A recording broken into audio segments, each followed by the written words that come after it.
All right, good afternoon. This is what I did last night on stream. Gonna have a quick listen to it on the speakers and see what we want to do.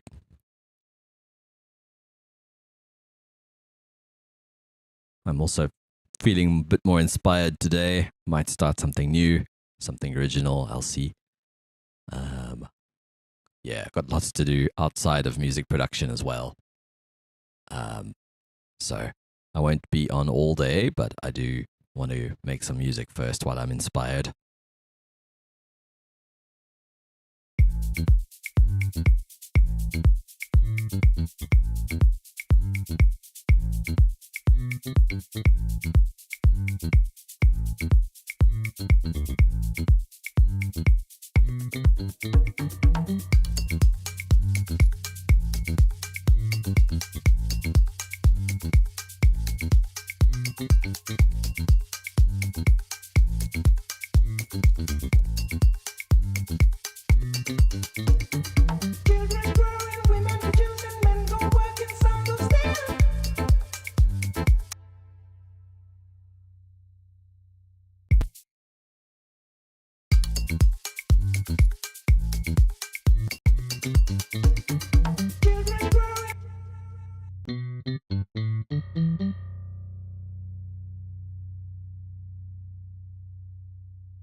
Something weird going on.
All right, a few things I want to do. I would like to maybe have a breakdown when the vocal first comes in. And I was thinking to try and modulate the bass a bit more. And maybe that modo bass, the sort of electric sounding bass, can come in as like a little accent here and there rather than constant throughout. Also,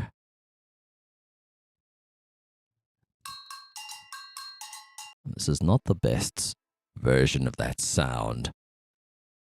Trying to think, there might be a break I have somewhere that has a better kind of go-go sound. I'd also like it to come in a bit sooner. So yeah, I'm digging this today. Sounds, I don't think I had my sub on yesterday when I started it, so when I checked it on the speakers, because it was quite late at night, didn't want to disturb anybody. I couldn't really hear what was happening in the low end on the sub. My headphones are kind of bass light. Some would say very bass light, but I kind of know what they sound like. So, but yeah, sometimes it's nice to just get that verification from speakers and a sub in the room. But anyway, let's get cracking. I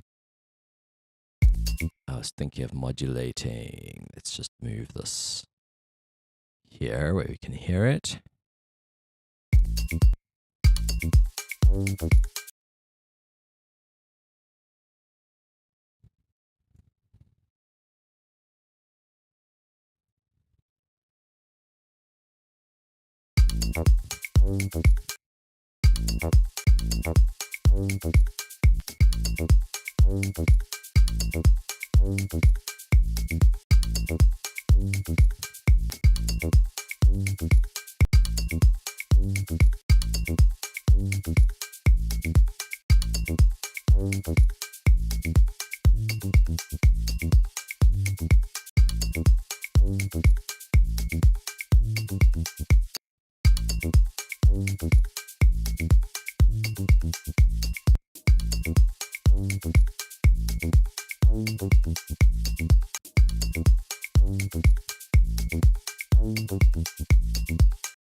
Maybe every other.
All right, now we wanted to break down here.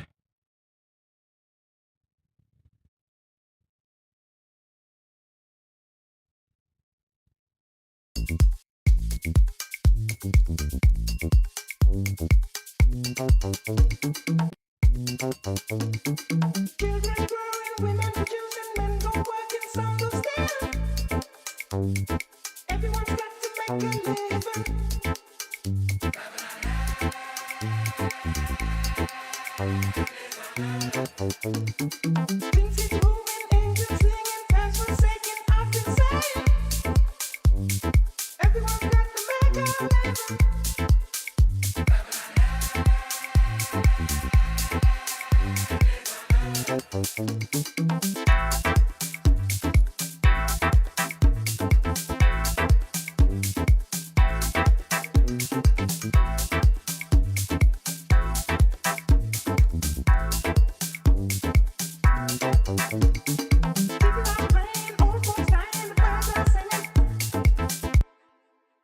that's probably where I'd want this to come in.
It's pretty cool. What can I do? Can I do replace? Is it going to do in time? Nope.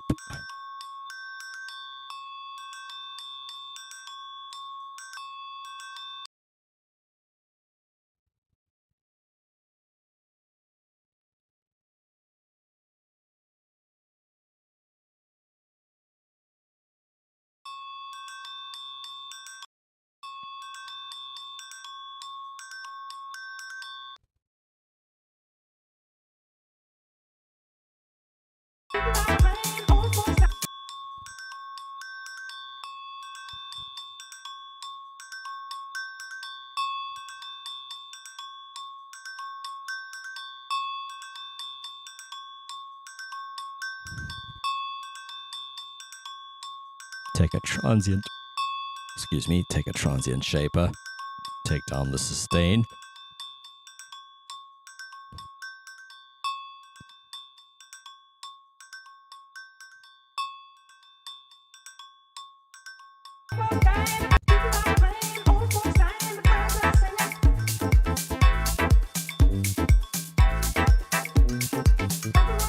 Better, I think.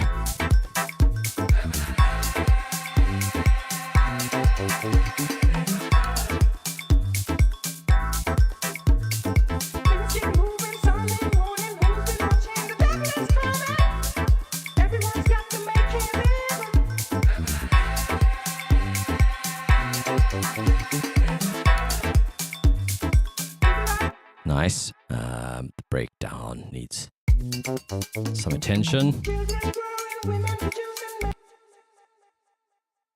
I'd like some sort of a break.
Feels a bit thin compared to the break.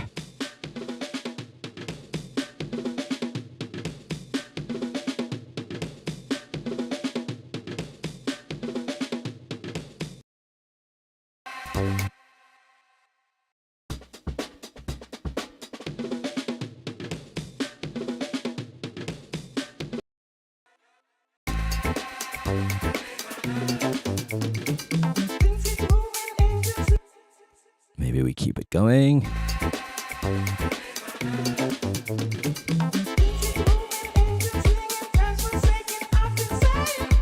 Yeah.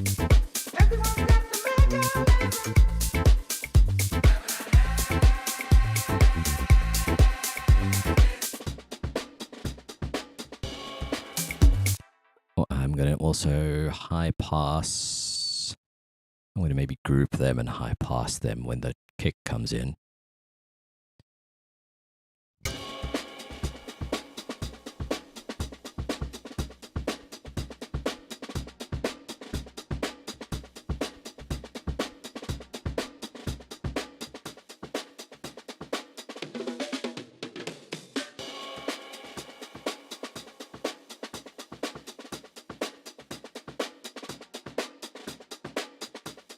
So just for the breakdown, we'll have it full.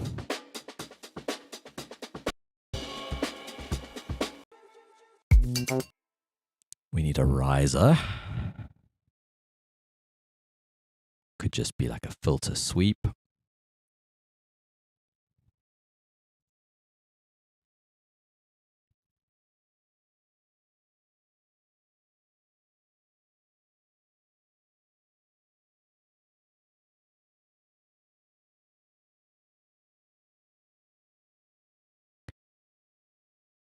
I don't see a... I would have thought it would be under F. F for effects. Maybe I've got to go to my old presets, find something. And I can just change the noise source. These folders were also probably better. I might have to reorganize my new serum folder. I just want like a normal old noise sweep. Let's see, does it move on its own? It does. So let's change this to white noise with stereo.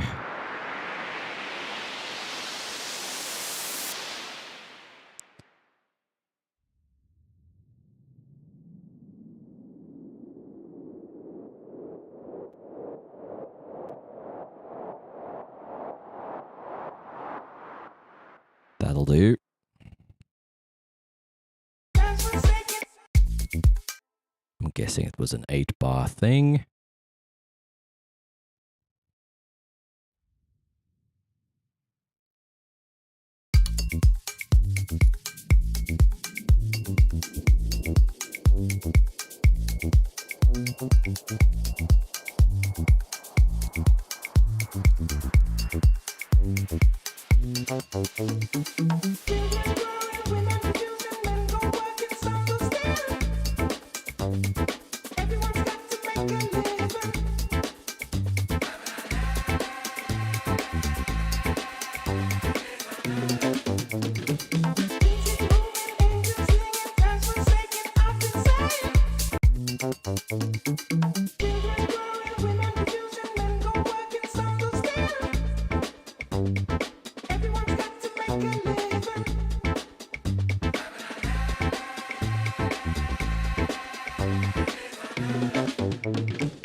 I just want to give this conga an echo.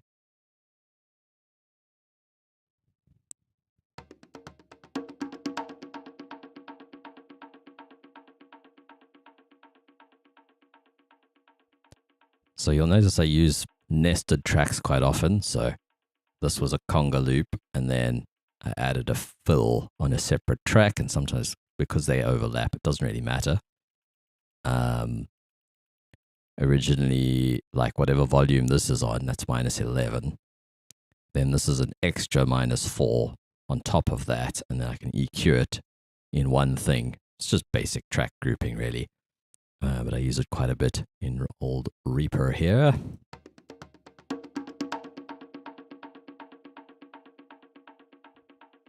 I'm going to take it down. It's just once that I want it to happen. And just at the end of the phrase. Like this.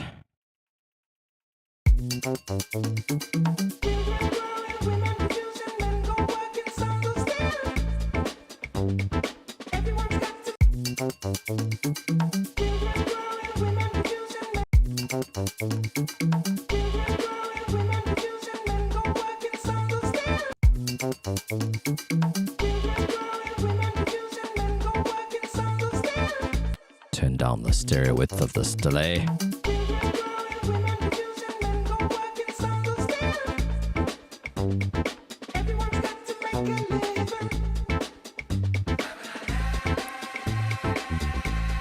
I realized I could put a reverb on just the fills.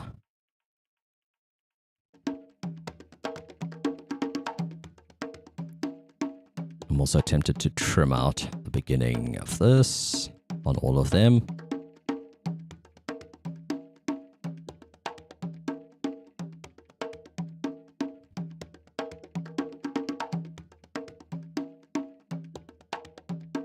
Like that, and then I can put a reverb on this. Let me just copy the reverb from here.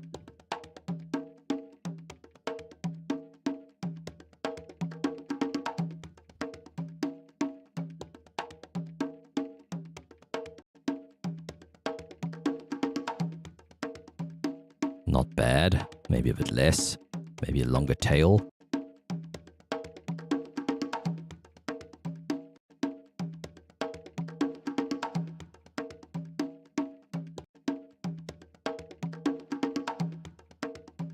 Cool. Happy. Doesn't need to be super complex.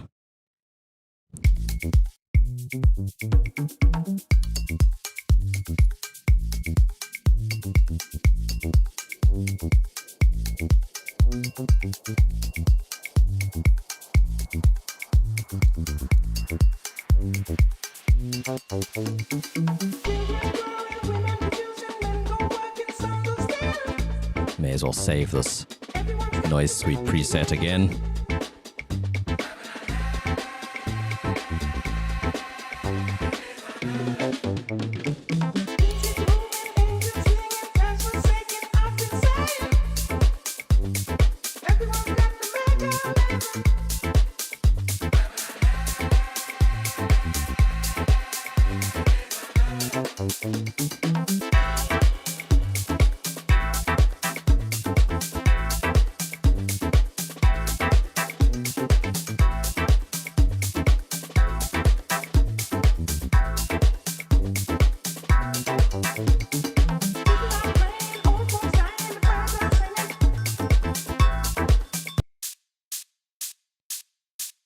Wish this was longer. It's like exactly the kind of hat that I wanted. I'm going to see if I can stretch it.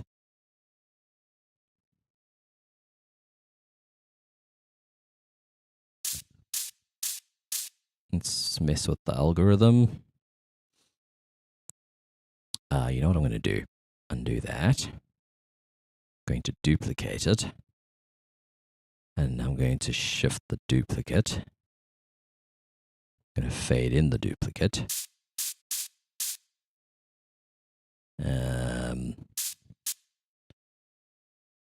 Going to change the stretch algorithm.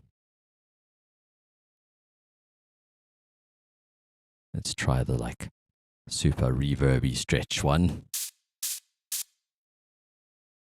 Then, hey. There we go.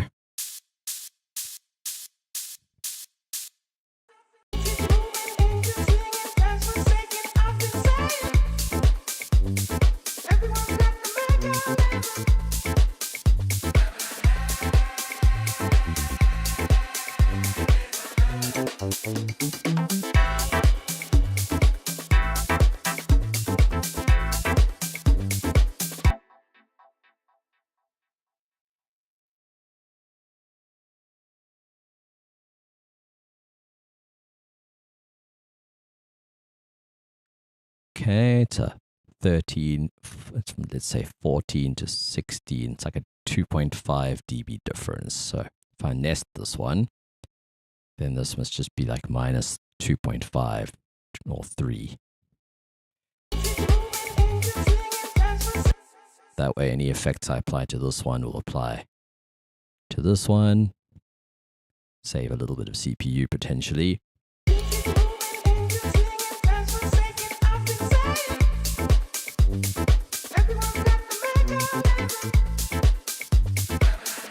Except I don't want this yet. I want it maybe when there.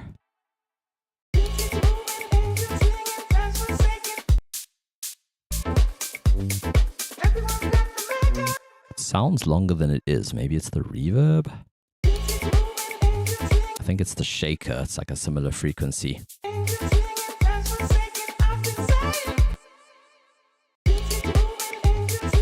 Yeah, without the shaker, you realize how short it is. But I might just do this.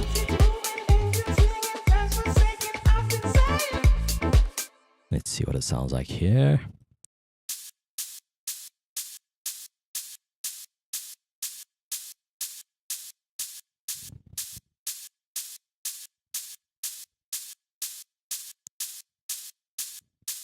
I think that's pretty good.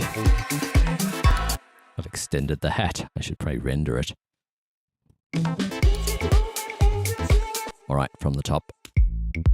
Ooh, I've muted something important.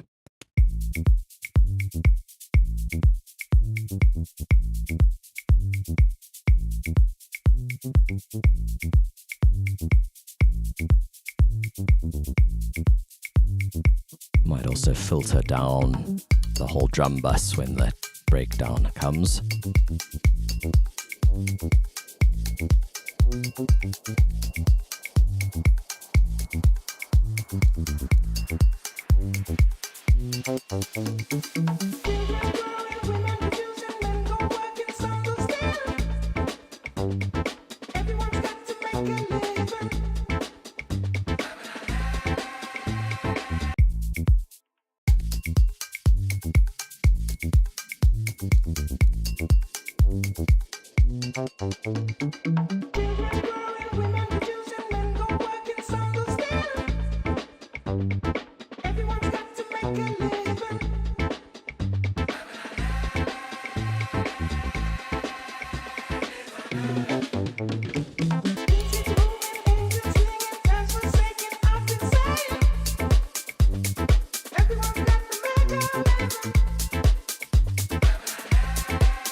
Just gently nudge this shaker late so it gets a bit more swing. Feels like it fits the groove better. Subtle.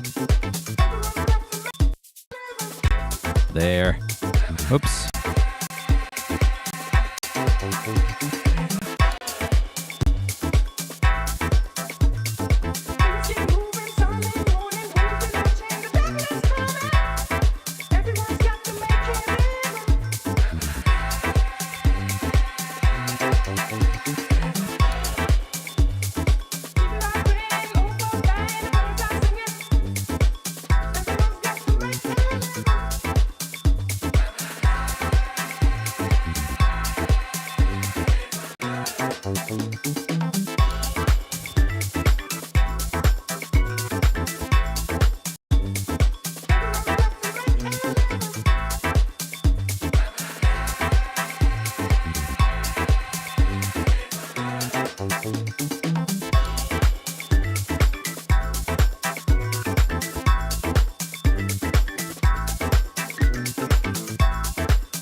cool. I've never even heard those vocals before. Because the steel band track, just as soon as it starts, I tuned out. I'm sorry to say.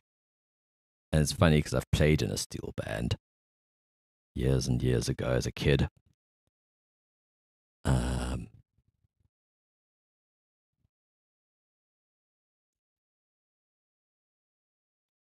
And so, yeah, I removed the vocals.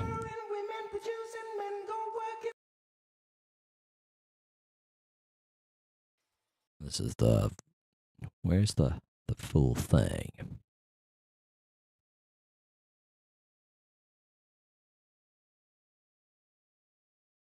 Children growing, women producing, men go working, some do stand.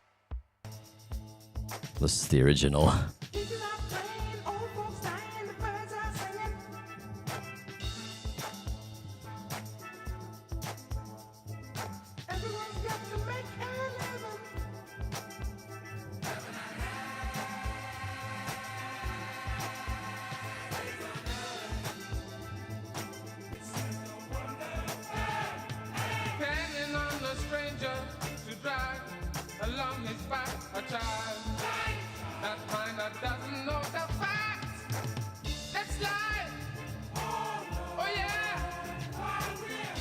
The vocals are amazing. I have to say, they're really good.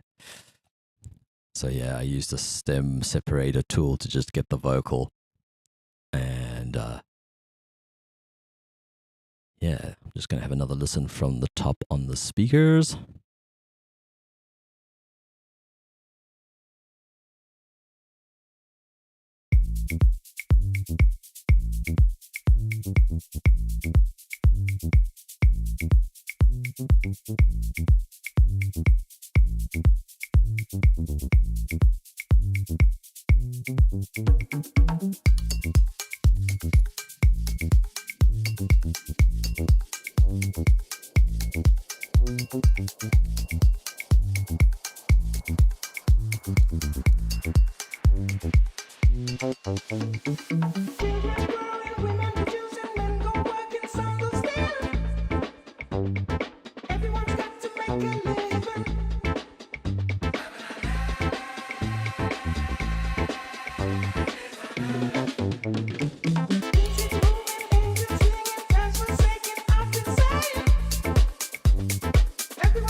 Hell yeah.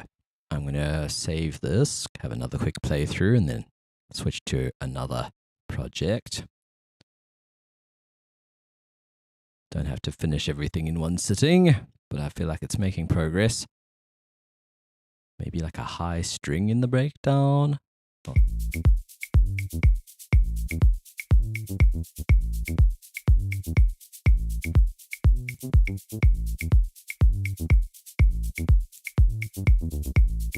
This type of track could probably have a drum intro.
Last one.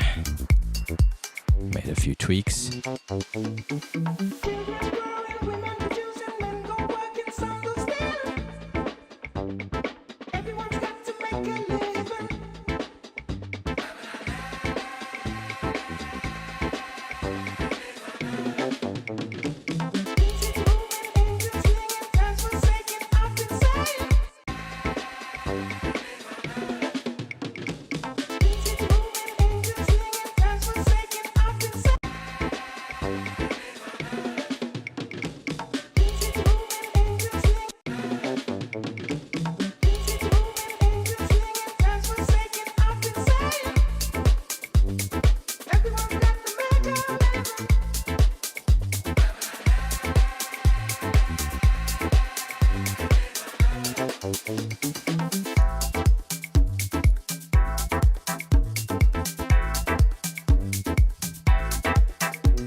Hey, welcome.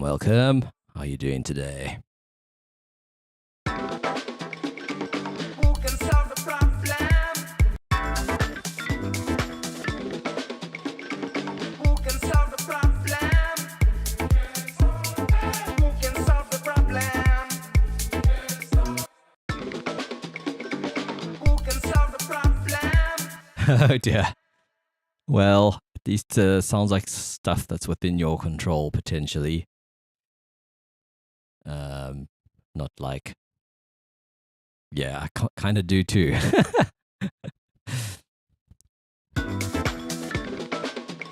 Health, man. Health is important.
Who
can solve the problem?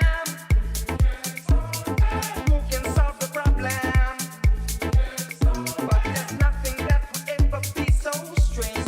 See the day that everyone would say that living does not work.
Who can solve the problem?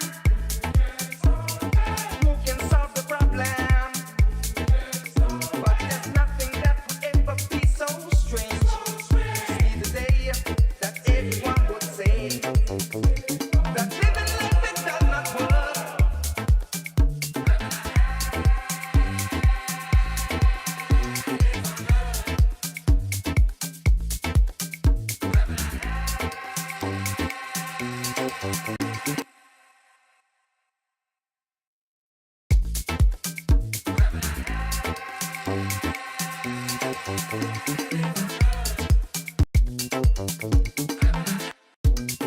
Things keep moving, Sunday morning, who's been watching? The devil is coming. That's life. Life. What's life? It's like a wonder bite. It's like a wonder bite. Hey. Depending on the stranger to drag along his back a child. That mind that doesn't know the fact. That's life. That's life. Life. What's life? It's like a wonder bite. It's like a wonder bite. Depending on the stranger to drag along his back a child.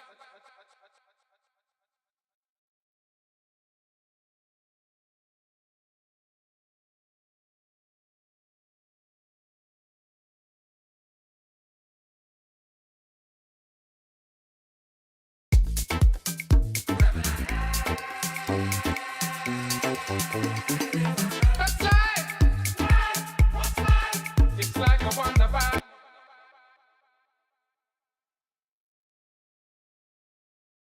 That's life. Life. Life. What's life? It's like a wonder bite. It's like a wonder bite. Depending on the stranger to life. Life. What's life? It's like a wonder bite. It's like a wonder bite.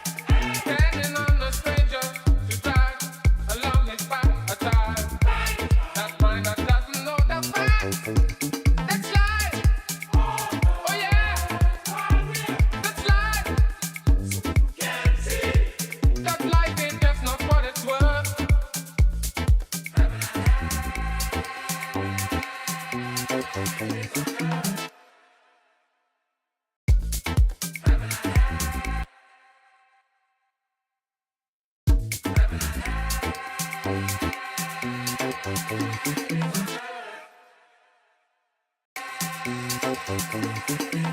That's life.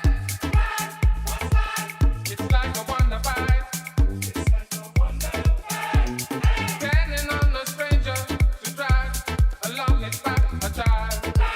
That mind that doesn't know the fact. That's life. Oh yeah. That's life. That life ain't just not what it's worth.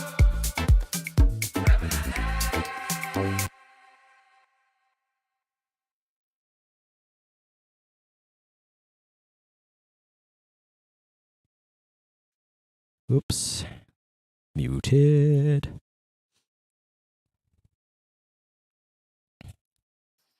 That's life.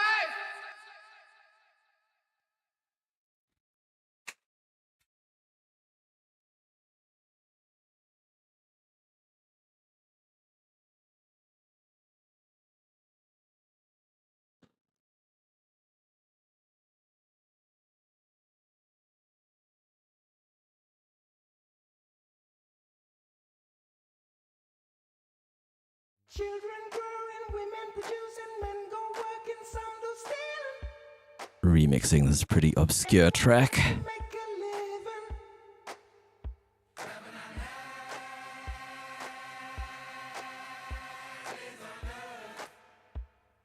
Things get moving, angels singing, times forsaken. I've been saying,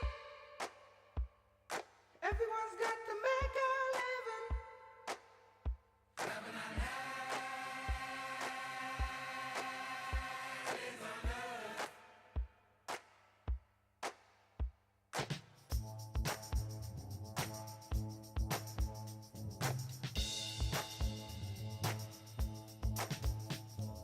People are praying, old folks dying, the birds are singing.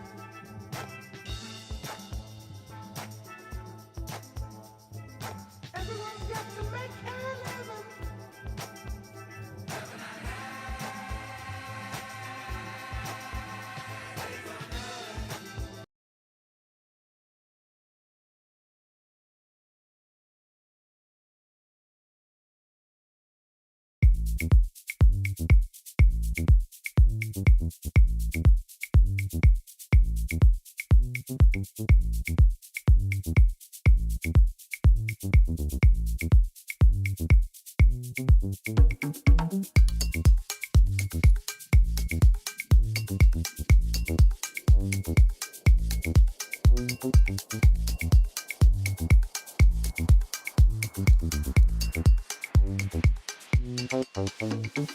Children growing, women producing, men go working, some do stealing.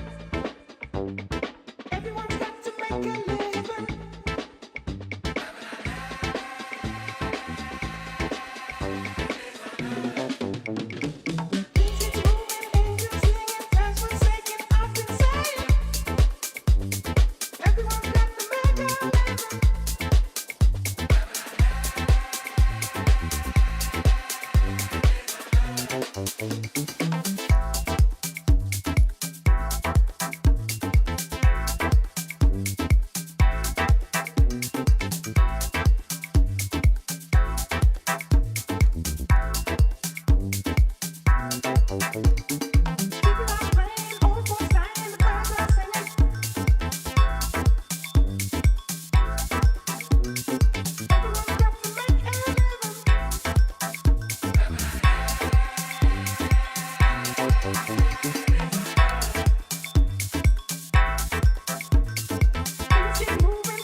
Feels like it needs some reverse cymbals here and there.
Cool.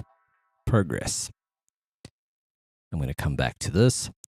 Maybe just play some of the other stuff I've been doing recently. I can't remember if you were on the stream when I played this one. Hey, welcome, Nod was one. How are you doing today? Slept in a bit this morning. It was a bit of a late one last night. I'm going to have to pad my volume.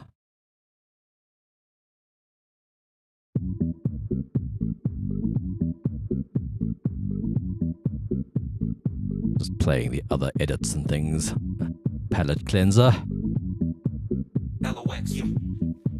J-Lo, yeah, yo, we off the block this year. Went from a low to a lot this year. Everybody mad at the rocks that I wear. I know where I'm going and I know where I'm from. You hear locks in the air. Yeah, we at the airport out. Deep block from the block. Good, thank you. Feeling much better today than yesterday. Make the money, get the mansion, bring the home.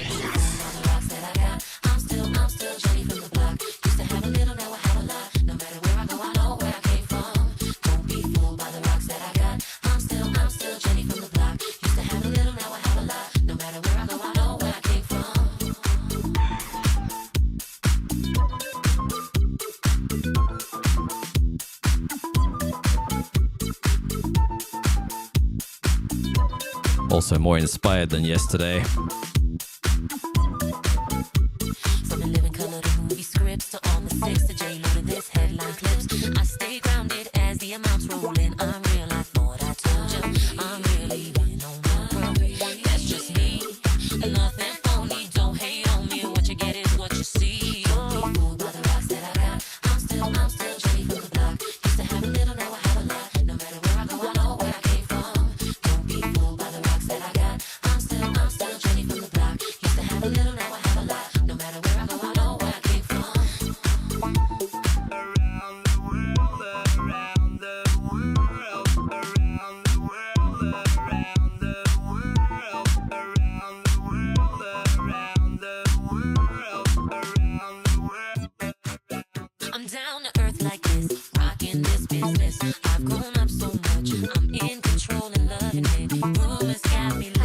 used Reaper's automation item properties to do that LFO.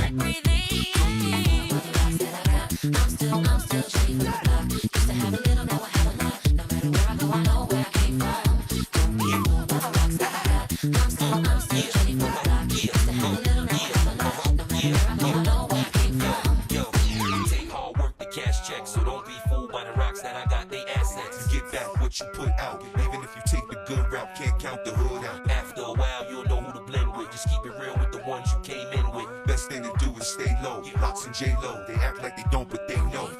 Rocks that I got, I'm still Jenny from the block. Used to have a little, now I have a lot. No matter where I go, I know where I came from.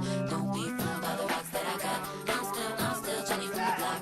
Used to have a little, now I have a lot. No matter where I go, I know where I came from. Know where I came from, know where I came from.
Kind of like this funny outro.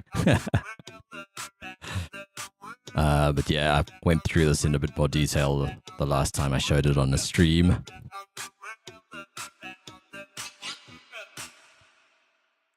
But yeah, that automation item thing is pretty handy. You can sort of tell it how many cycles and the type of LFO. It's just alt dragging in this bottom row here.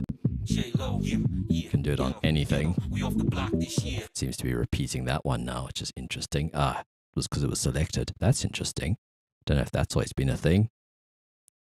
When you select something, then it repeats itself. Let's try. Let's draw an automation item here. Oops. Sometimes it's done it, sometimes it hasn't. There we go.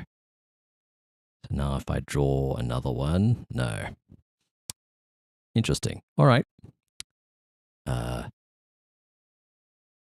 Yeah, Foreman shifted the vocal because I had to pitch it down. Love my life and my public. Put God first and can't forget to stay real. And it does sound a bit funny, but in the mix it seems to be okay. It's quite recognizable still. So that was that. Then there was the Michael Jackson one, which I haven't heard in a while.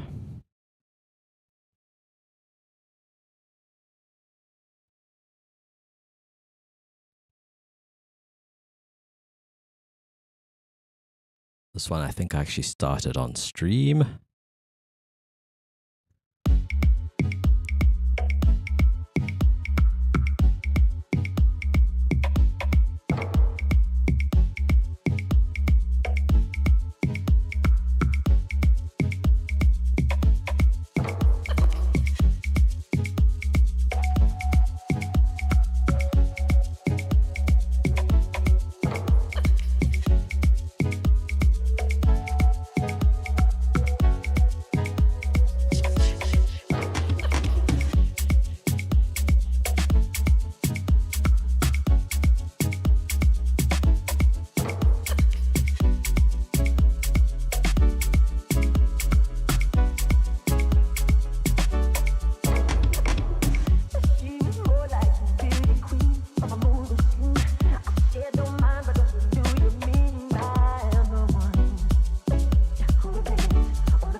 one still sounds just a little odd on my speakers. Sounded great on my headphones. It sounded great on the PA when I DJ'd the other weekend.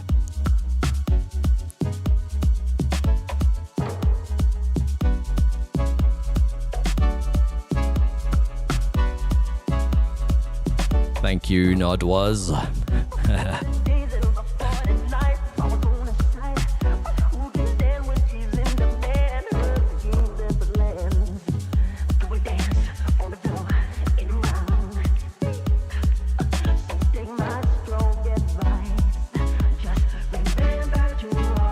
Oh yeah, I switched the camera off when my brother was moving around behind me.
Sure am. Well, man, I don't know if anything will ever make up for last year. It was a weird year.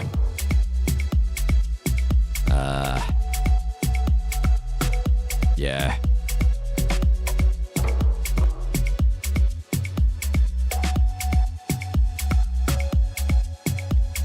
Thank you for reminding me whenever I'm struggling this year.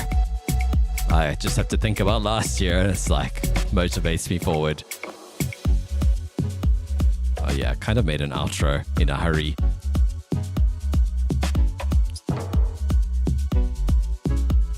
Because it was like the day of getting to play it. In fact, I think I actually rendered this at the gig. It only went up till the end of the vocals. And I literally did it on laptop speakers. I just copied 2 sections without the vocals.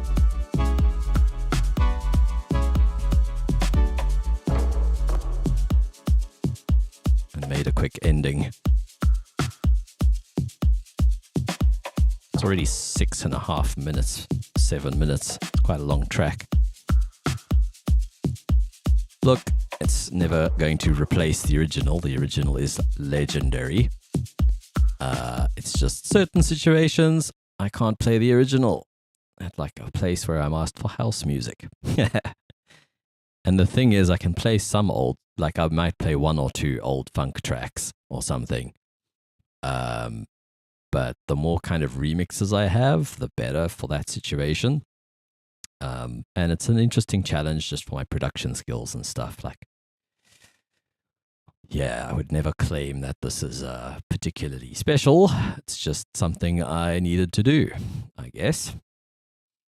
I'm going to play through the new one more time, figure out what I'm going to do next. I might start something new. I'm feeling like going a bit more techie today.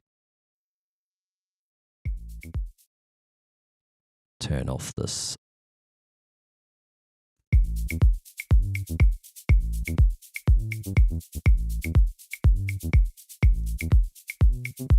This sounded better on my speakers than I was even expecting.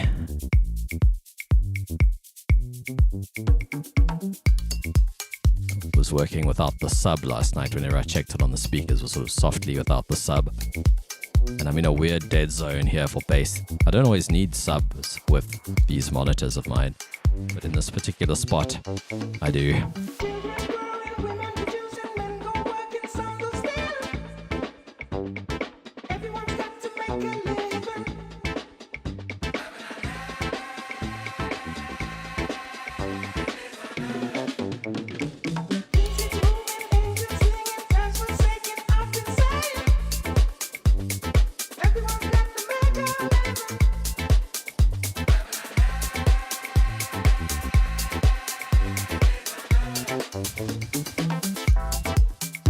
So weird. Every time I open the project, that first note comes late.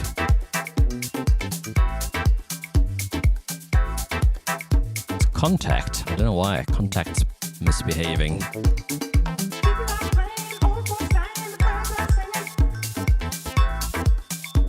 I'll have to see if it does that when I render it.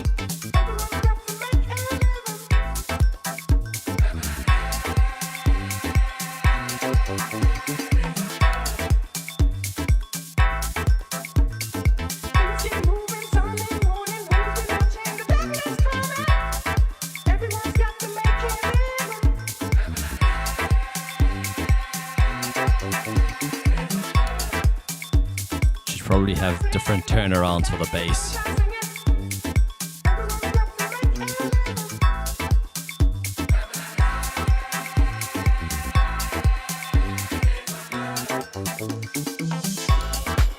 Shame, no, my brother had to reinstall Windows, and he's also studying IT, and today's actually his last assignment that he's handing in, and then he's on holiday. And when he wasn't doing college, he had 2 websites to build for a family business, and yes, I'm happy with that transition finally.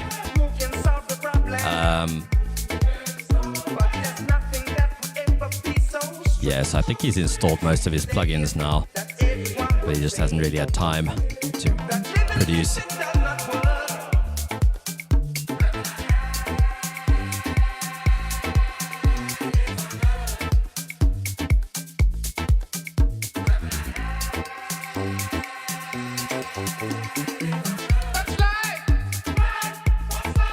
It's like a wonder bite. Depending on the stranger to drag along its back a child. That mind that doesn't know the fact. That's life. Oh yeah. That's life. That life ain't just not what it's worth.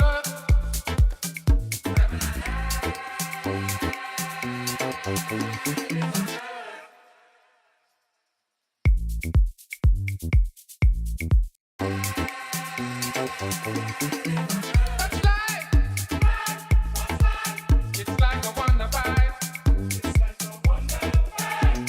Depending on the stranger to drag along its back a child. That mind that doesn't know the fact. That's life. Oh yeah. That's life. That life ain't just not what it's worth.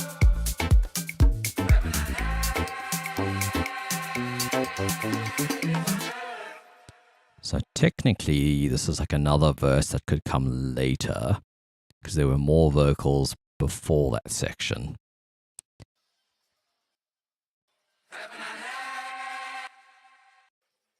Things get moving Sunday morning, moving, watching the devil is coming.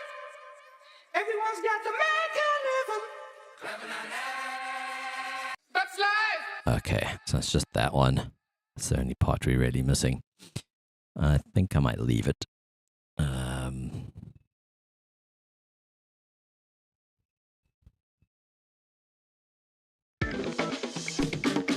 can solve the problem? Who can solve the problem? I might still space it out though. Let's see. Like maybe go back to this section without the vocal.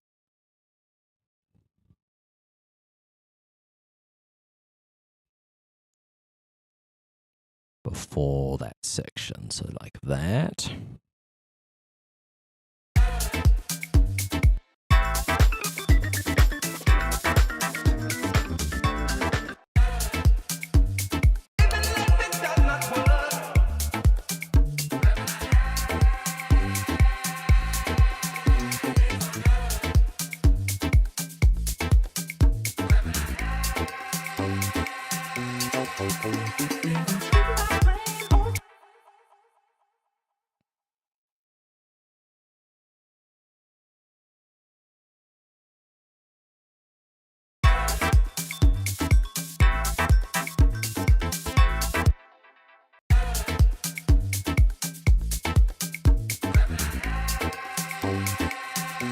I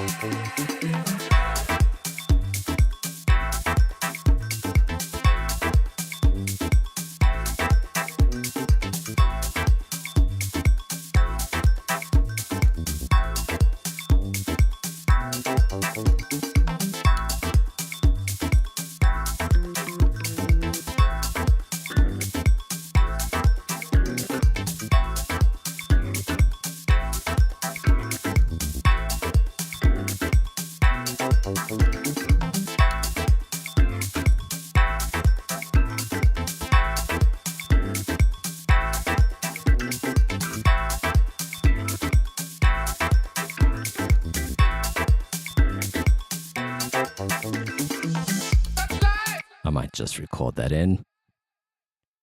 Could also be a Rhodes or a Whirly. That is a noise sweep.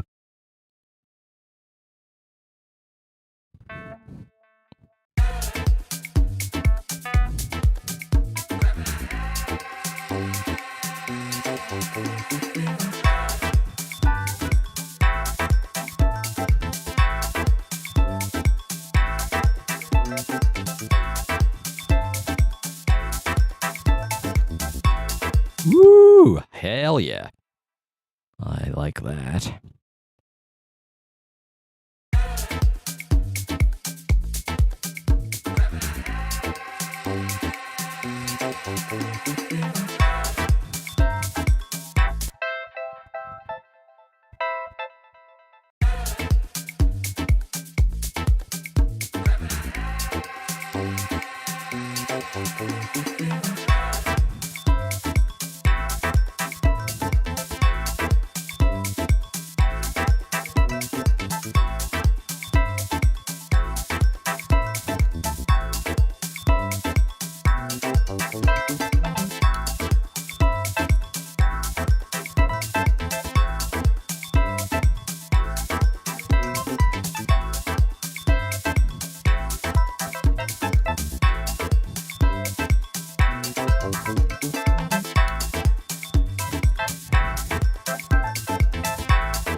Wow, the wind is crazy.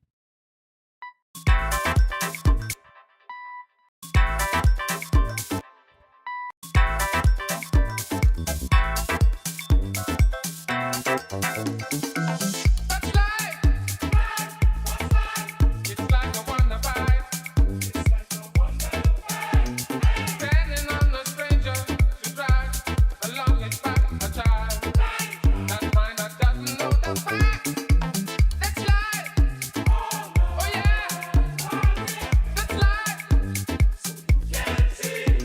That life ain't just not what it's worth. Wow, it's already 4 minutes and 20. So that's pretty good. I'm going to start something new now, or do I need to go and do other stuff? Time check. 3 o'clock. All right. Well, it was a late start in terms of my day. Probably going to work in the night a bit. Not quite 2 in the morning, but yeah. I've still got time. So I could listen to that thing all day. But I do feel like doing something techie while the inspiration is still here. The one idea I had was to start with kind of a bass line, and then I could write chords around the bass line, because I tried just coming up with chords and they weren't evoking the vibe that I wanted.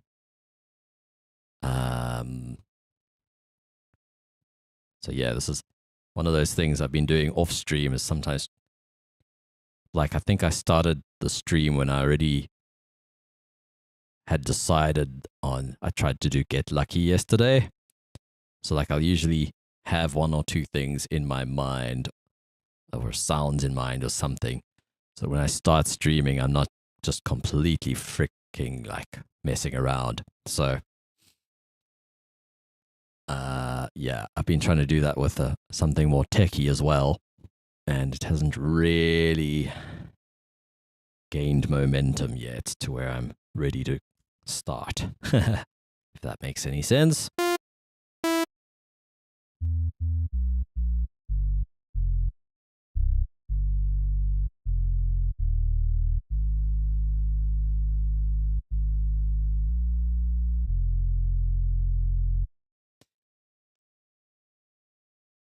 Yeah, let's try and put a bass line down first, and then just want the bass to go down a bit.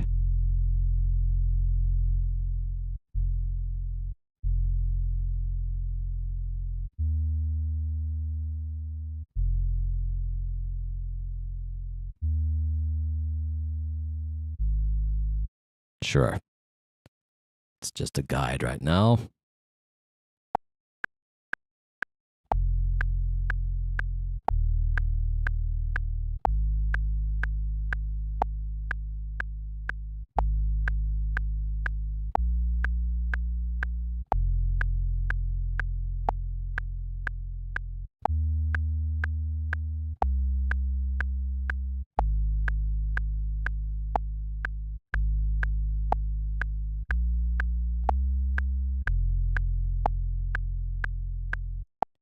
I feel like I went off time. No, maybe not. Something's not right.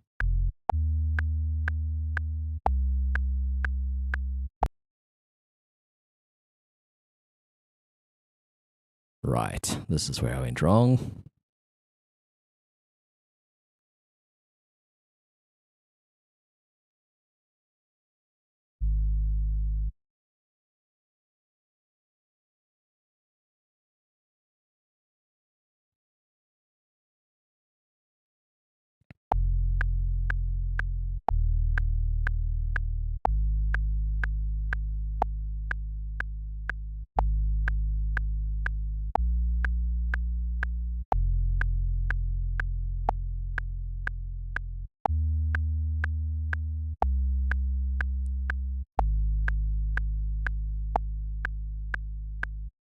What's that?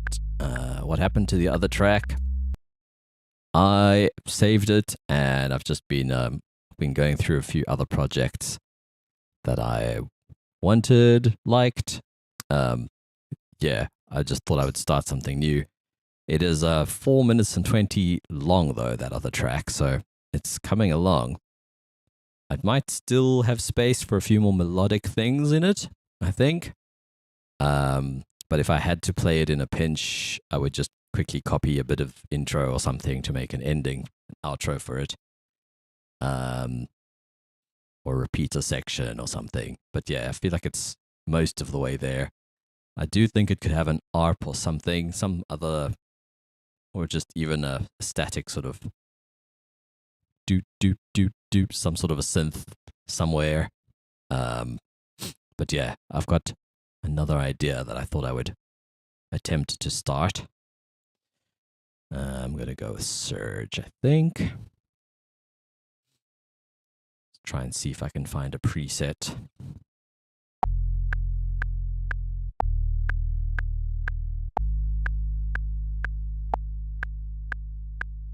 I don't know any of these synths. Presets, I mean.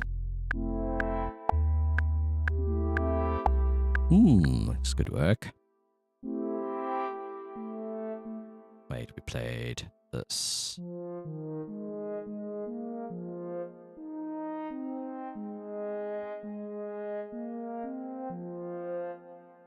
That was more or less the progression, so...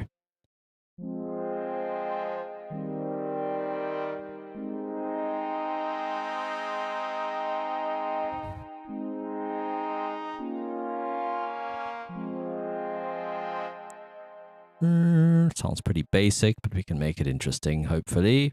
I'm not sure about the sound, actually.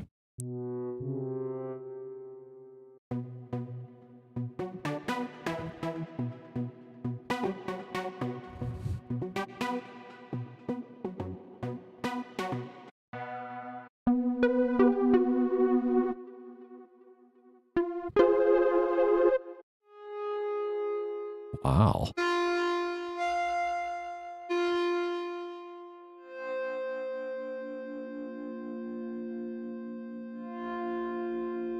That's a cool sound. Doesn't fit with this, but it's nice. There's a lot of cool Surge XT presets, I must say. Whoever this dude is, Claes, is a great sound designer.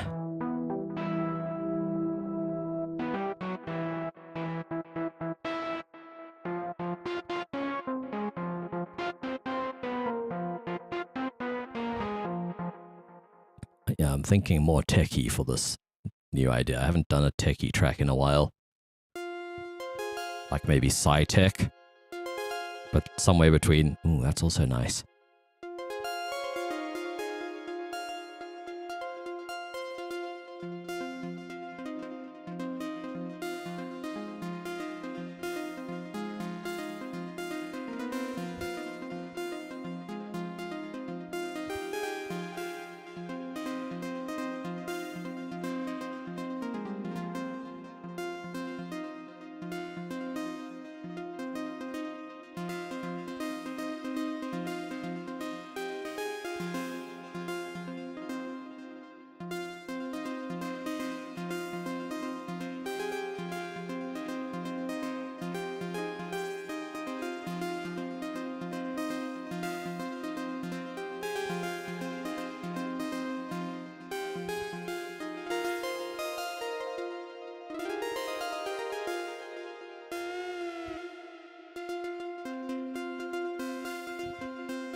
That's what the mod will open. That's closed. Open. Very subtle.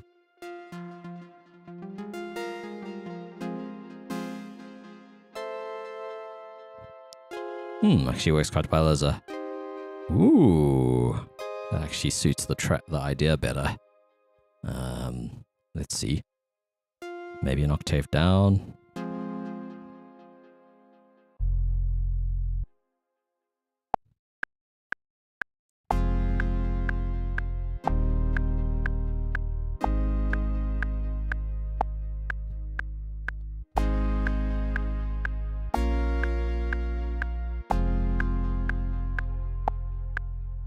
Ooh. Ah.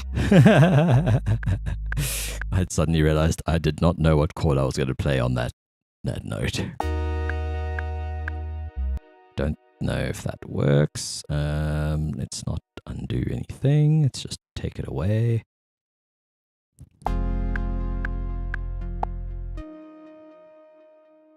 Oh, we can do that again. Or we could invert it.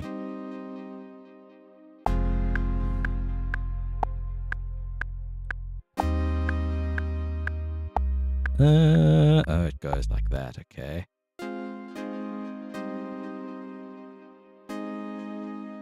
Inverted doesn't work so well because it's one note different to the next chord.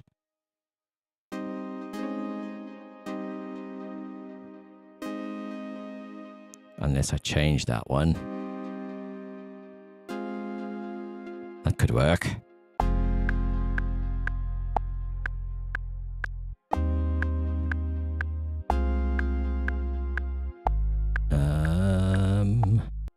Oh, I'm wrong. The next chord was something else.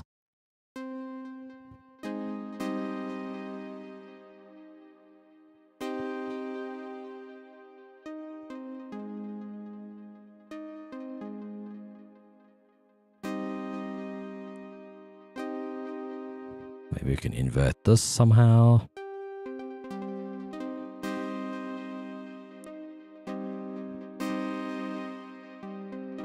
It's the same set of notes. Goodness me. Do I use free VSTs? What do you mean? Most of my stuff is free. Aside from Serum, which I paid off on Splice in like 2016, and then Complete, I bought Complete 5 in a box secondhand and upgraded it to 12, like in 2018 or something. So I've got Complete and I've got Serum, but most of my VSTs are free. I don't have Ozone. Actually, I might have the light one, whatever it's called. Ozone. I can't remember what it's called. I've never even used it, to be honest. I'm pretty sure I installed it on one of my machines, but I've never really messed with it. So my reverb, oh right, and I have the air stuff, that's true. But yeah, I mean, I like so many free things. Vital is obviously a great one. Surge XT is amazing. For reverbs, I don't know if I've showed this one on stream yet. It's called Solaris. It sounds kind of like Valhalla Shimmer Verb, and it's free. It's a really nice sounding thing. I bet you it'll get used in this intro that I'm busy writing. It's the right vibe that I'm going for.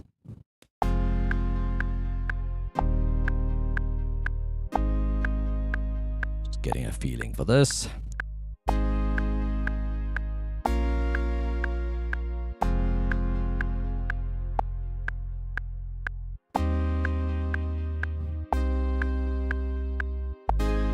Woo!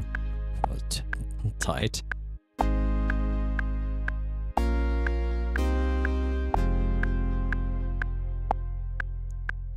All right, I'm gonna do the old retrospective thingy there.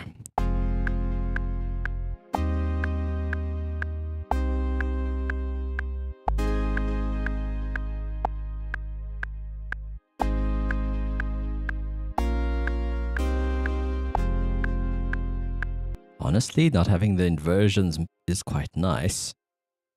Might invert this one.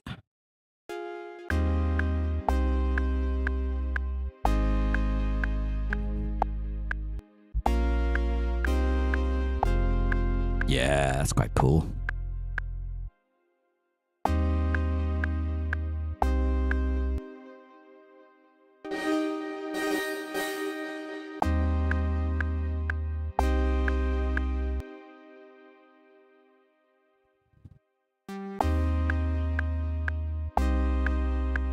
How funny.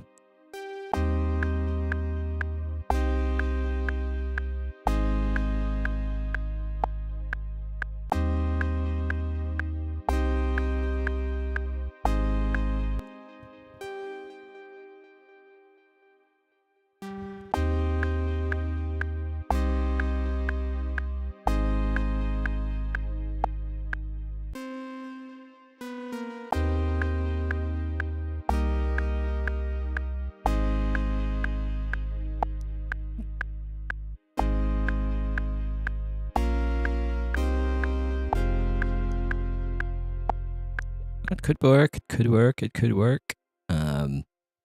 Yeah. Let's see. It's like a chord progression I wouldn't have written if I hadn't done the bass first, if you know what I mean.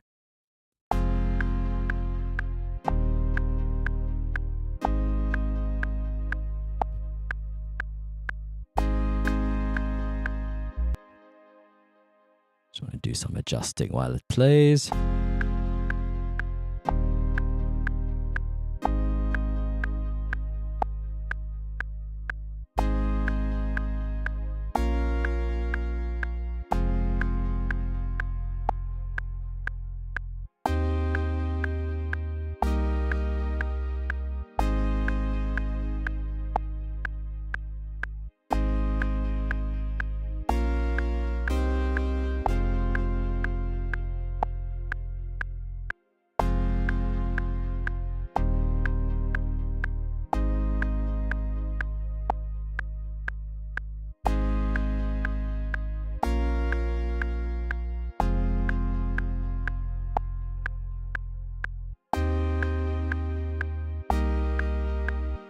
Okay, so the bass was just a guide. I like it though.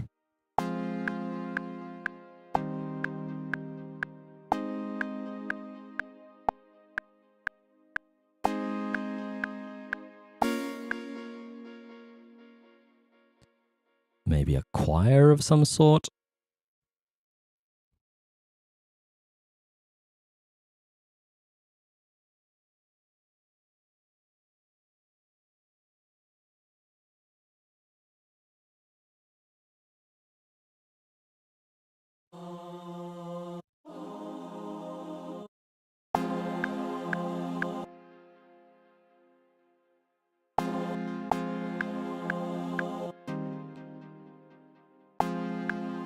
So yeah, the limiter I usually use is limiter number 6, which is free. And it's got various different ways you can clip the signal, which is often superior to compressing, especially on the master.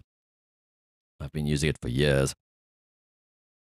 Very happy with it as a mastering sort of limiter.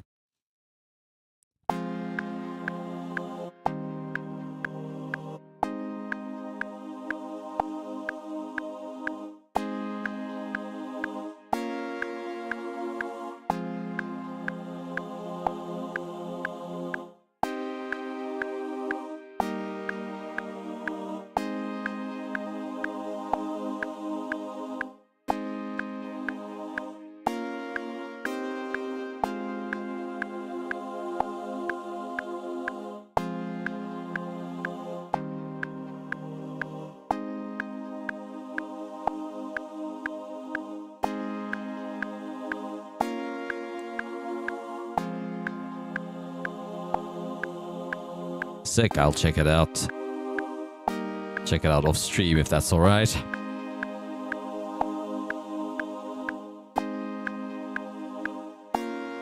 Actually, this laptop's a bit more capable of multitasking.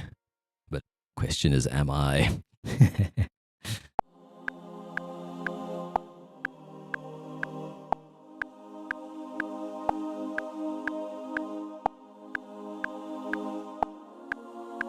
Oh man, I'm so happy to not be on that laptop anymore.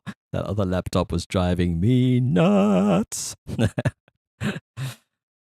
Literally, I could press the start button and the sound would glitch. I could plug in a USB, the sound would glitch. It was so hectic DJing with that thing. I had to have everything plugged in before I played any music, otherwise there was going to be dropouts. So, no, what actually happened is I got an old laptop. A friend gave me literally last year, October, but it had a dodgy power socket and a dodgy charger. I didn't know the charger was also dodgy, so I got the socket replaced because the guy I took it to, he plugged in one of his chargers and he could see it was loose in the socket, so he replaced the socket. And then that was in like April. And it lasted perfectly for a month, and then I had issues again, and then went back to him months later because I couldn't afford to for most of winter. Went back to him, and he said, no, it's your charger. So he spliced together like the cable from his cheaper charger to my more expensive power brick as like a temporary solution. But then the computer wouldn't charge because it now thinks there's apparently some chip in the actual cable that tells it like about the power supply. But now, so it thought it wasn't getting enough charge, so it wouldn't charge. Then eventually, like I found a very cheap power supply, aftermarket one in a dodgy neighborhood, brand new. It still had like a foil on it, film rather, like a clear film and stuff. It was clearly brand new, and it solved another problem that I didn't know I could solve, which was whenever I plugged into my speakers with any unbalanced cable, you've got this horrible grounding hum and whine and crackle, and it was like hectic. I had to use like balanced cables. And in some venues, like you don't really have a choice if you're going into a DJ mixer with RCAs, or, you know, something only has a jack input or an RCA input. So I was thinking about getting a DI box, but the new power supply seems to have fixed that problem too. And so, yeah, I'm now slowly moving over to DJ with this thing. I just need to get an SSD and do a clean install because it's still got my friend's stuff on it. And yeah, it's been actually amazing through the last couple of gigs. I've tried it out on sort of low pressure gigs. The end of my last gig, I actually pulled out all the peripherals except my sound card, and there was not a single hitch. Closed Ableton, unplugged push. Like normally I used to get hiccups as soon as anything was unplugged. Yeah, so this has been amazing.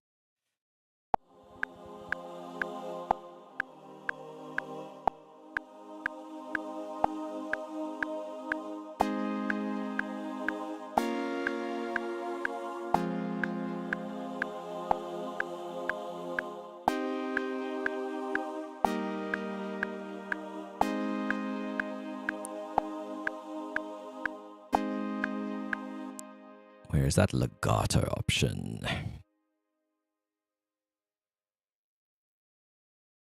There we go.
That's quite nice.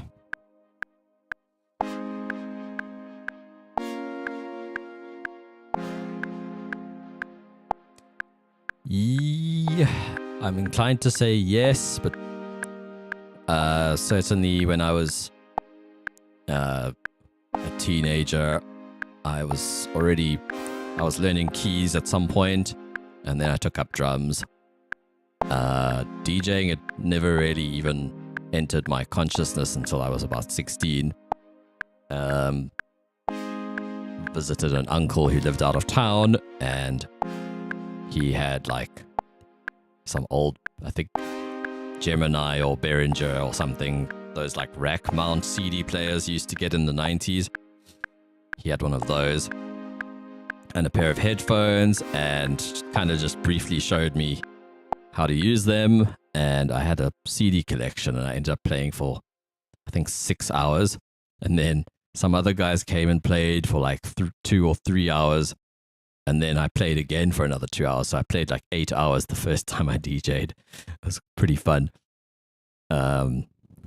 Yeah, and that was 19 years ago. So next year, August, it'll be 20 years since I started DJing. The production stuff, I can't remember. I think I was already dabbling with like EJ or... No, that was past EJ. I might already have had Reason by then. But I was not very good as a producer.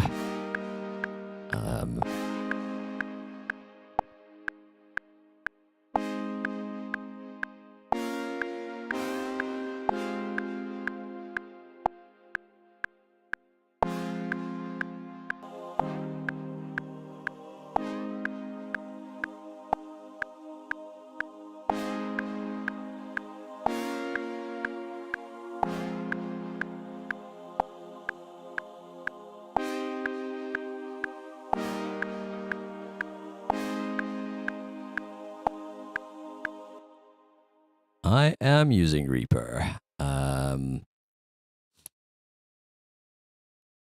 still have Reason as well. Yeah, I had a crack of Reason 2 back then.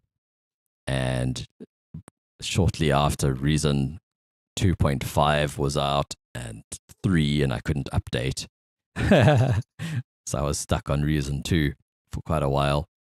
And then eventually, 2016. That was actually the same year 2006. That was the same year I got FL.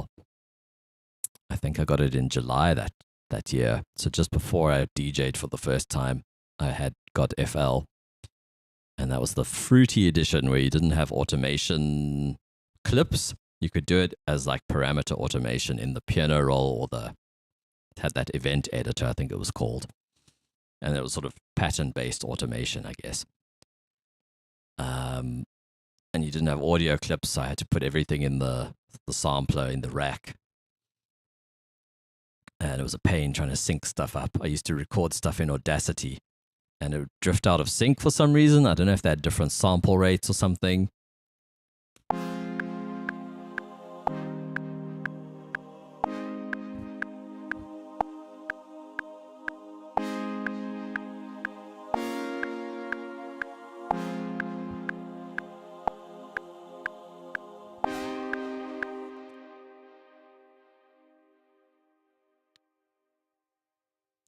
Yeah, sorry. I realized when you asked about free plugins, I was confusing you with someone else who's renamed themselves a few times in my stream.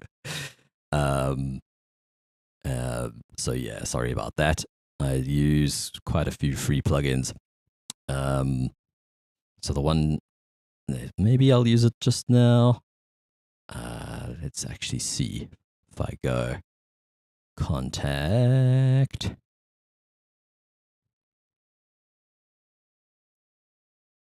Let's see.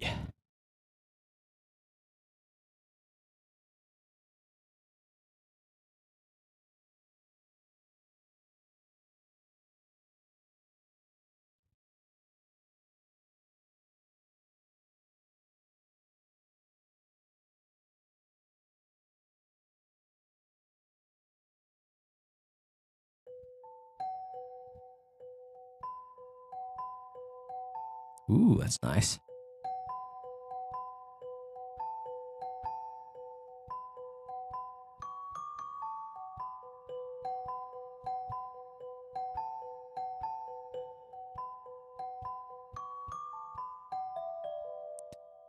And I use Ableton Push, the first push, with a piece of software called PXT General.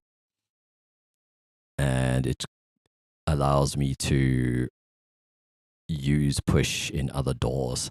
And you can even map the buttons and knobs on push to do things. You can give the display like labels.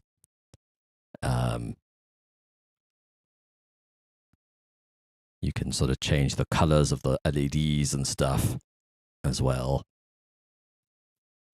So that's my MIDI controller at the moment.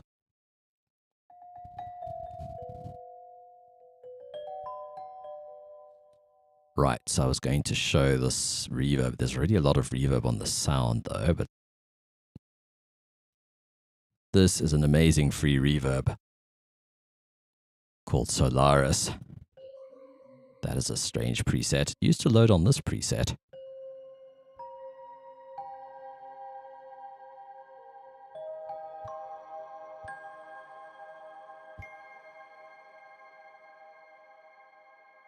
Without.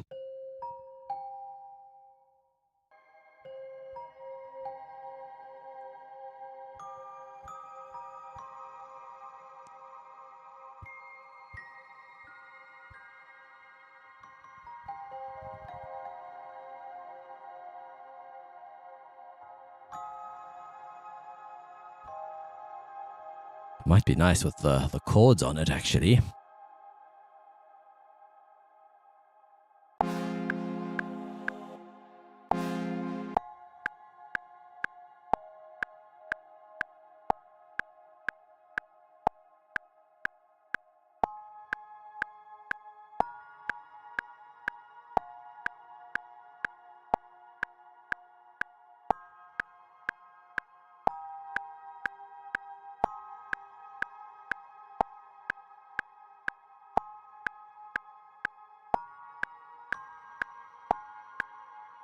Nah, I won't use it for this. Maybe an octave down?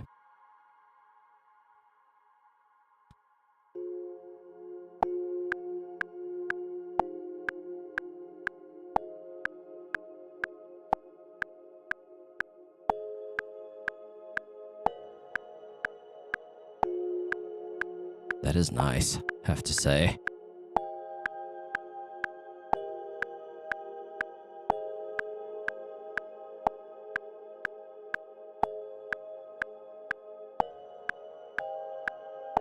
So yeah, this is sort of a shimmer reverb. Does some weird stuff too.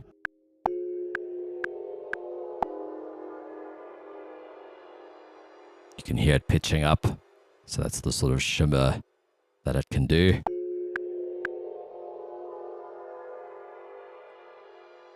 Where are all the other presets? Used to start here then, I guess. Yeah, that makes sense.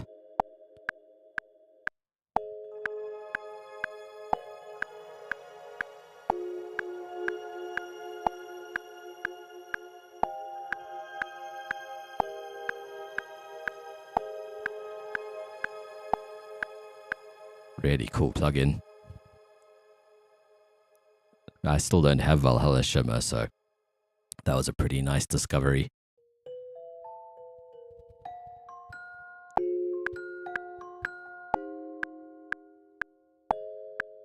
That's also pretty nice. Let's see in the context.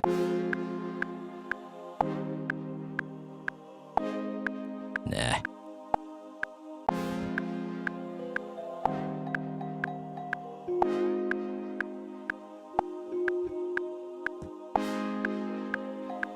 Seems like this is out of key.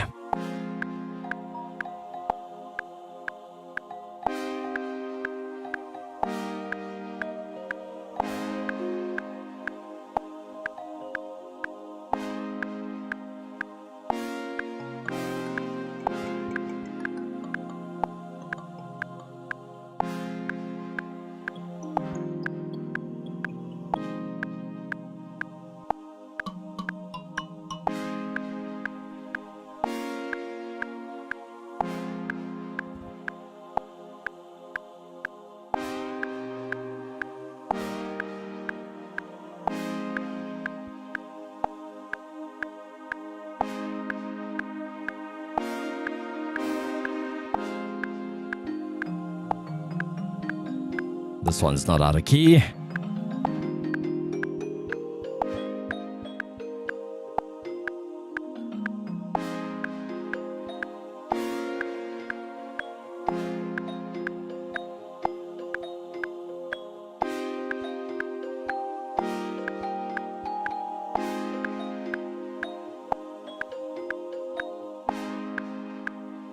Okay, let's see what we can do here.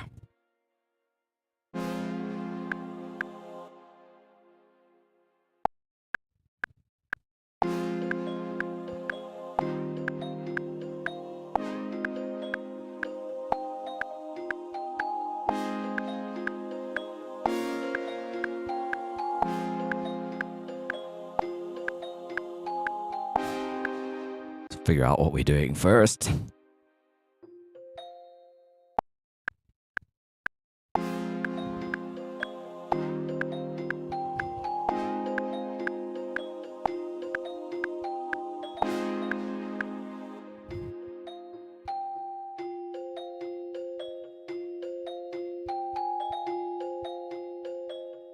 Could work.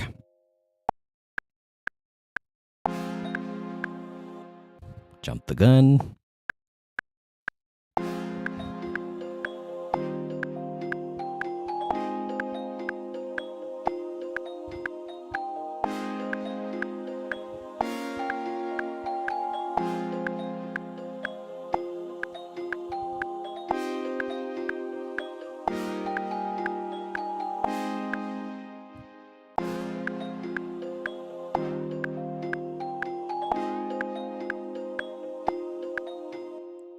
Just going to do a simple thing and then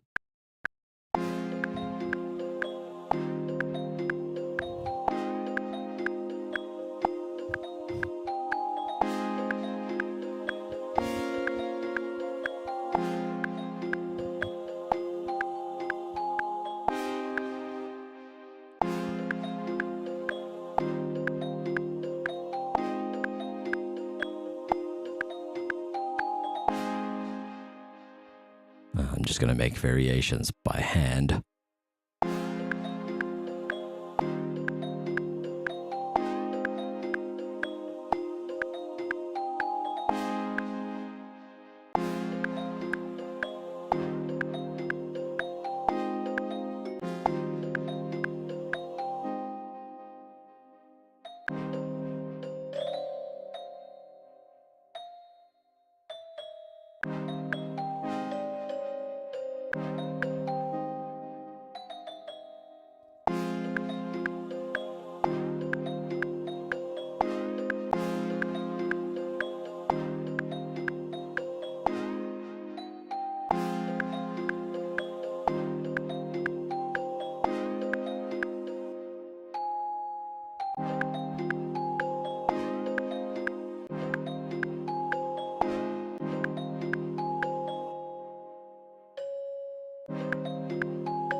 Just going to join it or glue it so it doesn't have any notes afterwards anymore. Sort of crop it.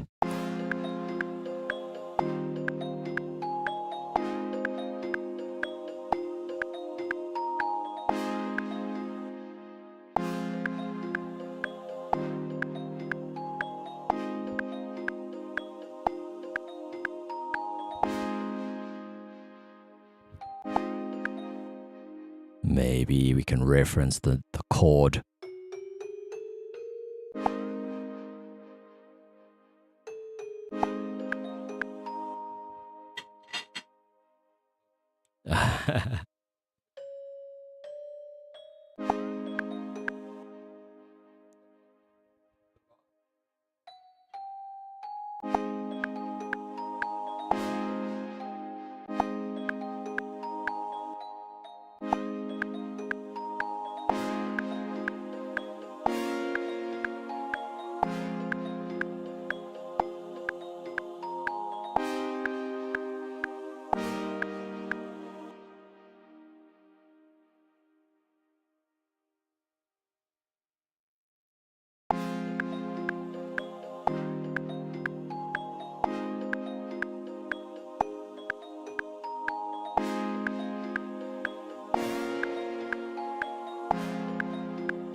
Whoops, I was muted. Don't know how long that was for.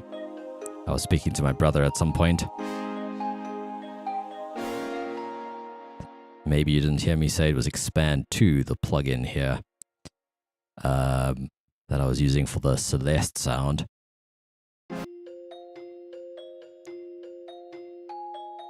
So this plugin has loads of cool things, and I was lucky I got it on sale for $1.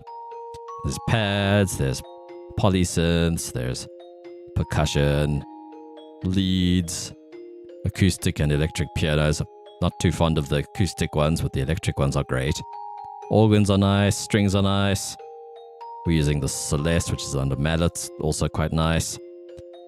Yeah, there's a lot of just handy bread and butter stuff. It's sort of a rompler, as they call them. Sort of, you can't really edit the sounds too much. Kind of how like Nexus used to be. And I know there's some other plugins like that. Sort of a sampler, but you can't edit the sort of banks of samples, if you know what I mean.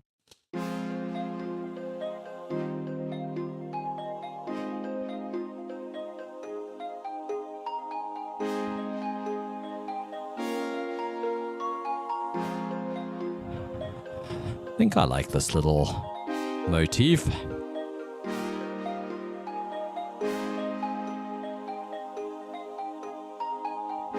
Maybe the bass could come in the second time round.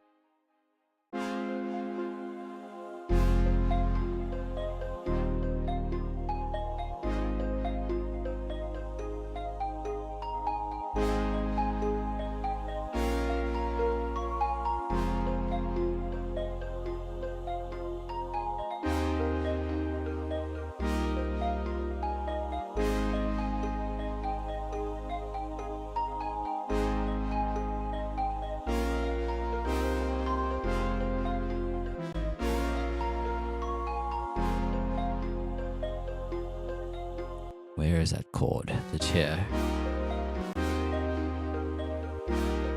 Yeah, it's this one.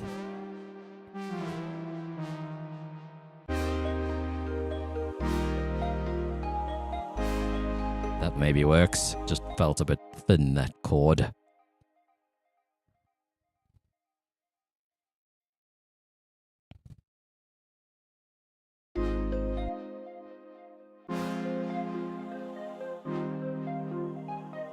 I'm probably going to make something for the sound. I just thought I would see what I could find first as a preset. This one's nice, but...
I like the top end of this kick for this sort of progressive housey kind of vibe.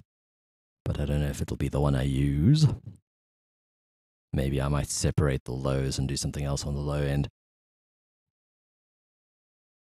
Let's just see how it sounds. Not too bad.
Totally different from the music I was making earlier.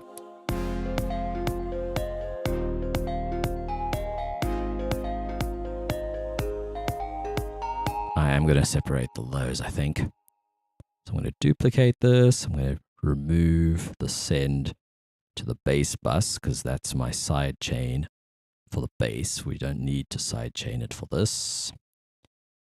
I'm going to duplicate all this.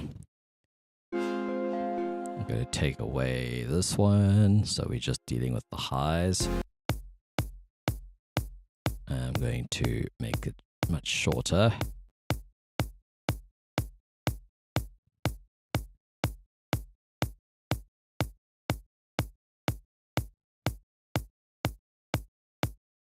Let's just have a listen with this bit. Should be high passed.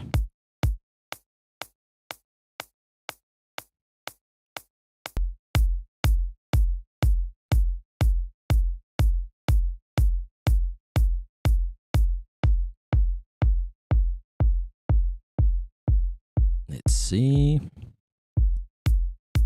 Okay, it sounds pretty scooped.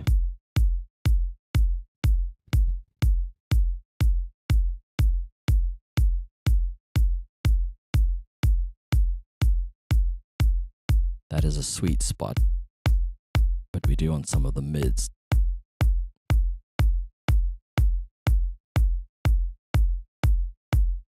So what I'm going to do is use Serum Effects. This gate, by the way, opens up whenever the kick hits.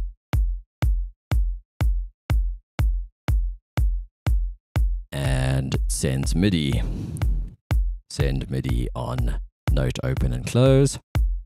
So then I can use that MIDI. Even though my kick is audio, it's now also MIDI. So I can use something like Serum Effects. And I can create an envelope. I can let the audio in through the noise here.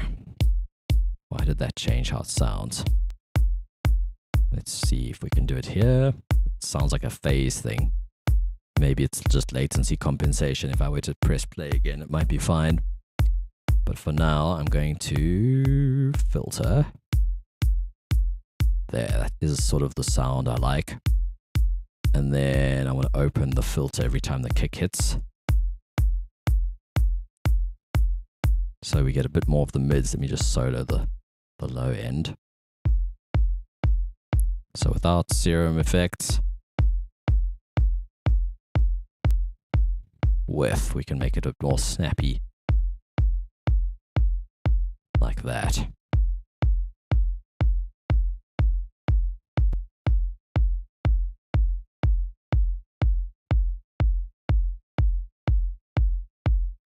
I'm going to undo that. There we go. Don't know if we need Q. No. What if we add the fat in there? Also, it sounds stereo to me, and this is our low end.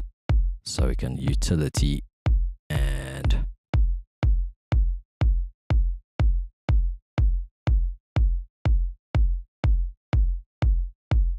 mono the lows. I think that was the best. So now we've got mono lows without this. Very kind of flabby. Nice and controlled. And then we can layer a top layer onto it.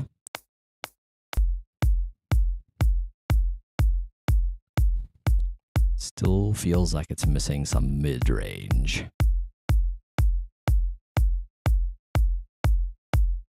That's better to my ears.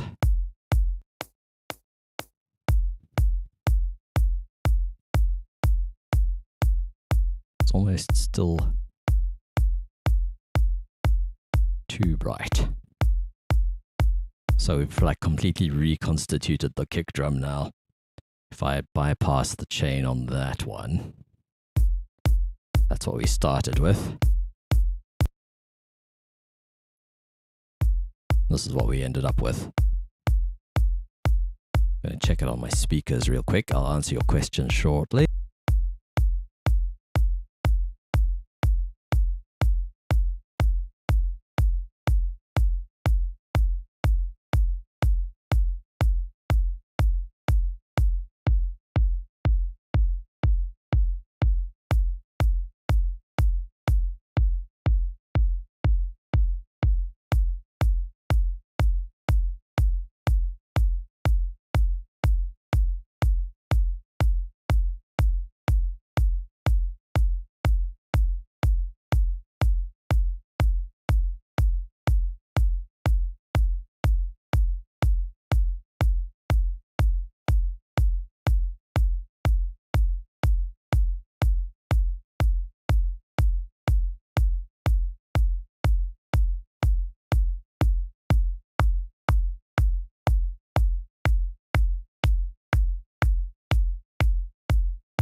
sounded quite different on my speakers, sounded actually quite mid-heavy. It sounds almost scooped on the headphones. So funny. It's something with transients in these headphones. Short transient things in the mids sometimes seem to escape me. So it's good to check that stuff. But let's just see what we got now. We don't even need this high pass anymore because the kick's already been high passed.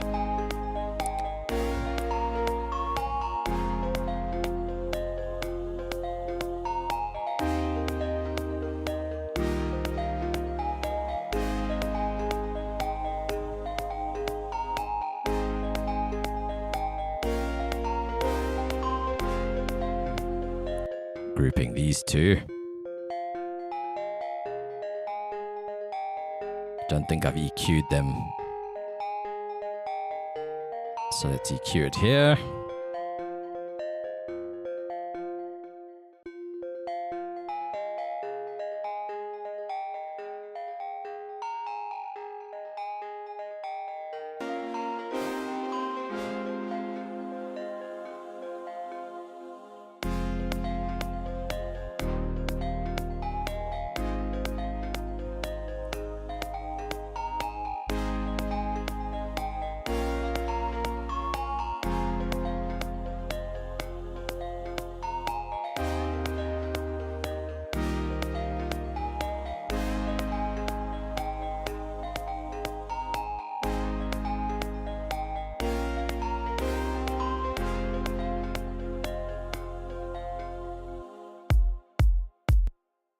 Cool.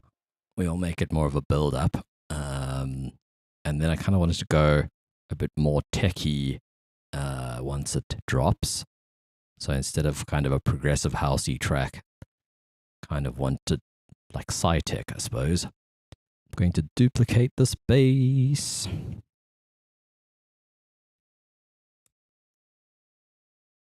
And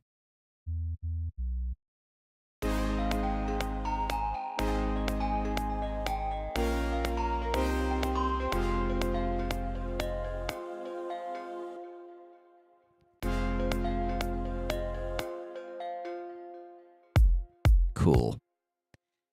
Why Reaper? Well, for some reason, I just prefer working in this arrange view than Live's arrange view.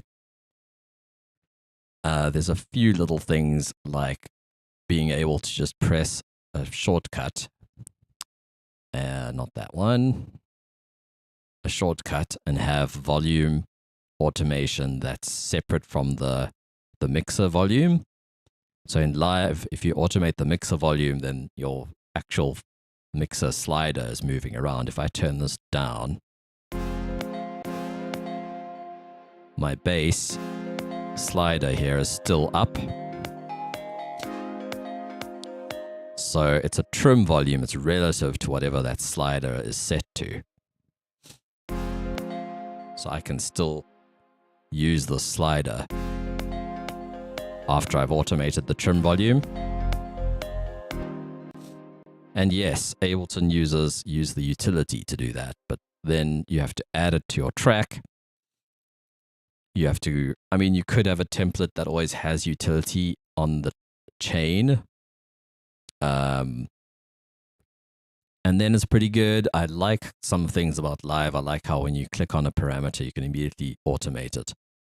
It's very immediate in that way. I find the scaling is weird though. I find the rack, whatever you call it, the sort of the device rack of Lives, kind of small and fiddly. And if I make it big enough for me to see, then the arrange view gets squashed and all the other icons are too big.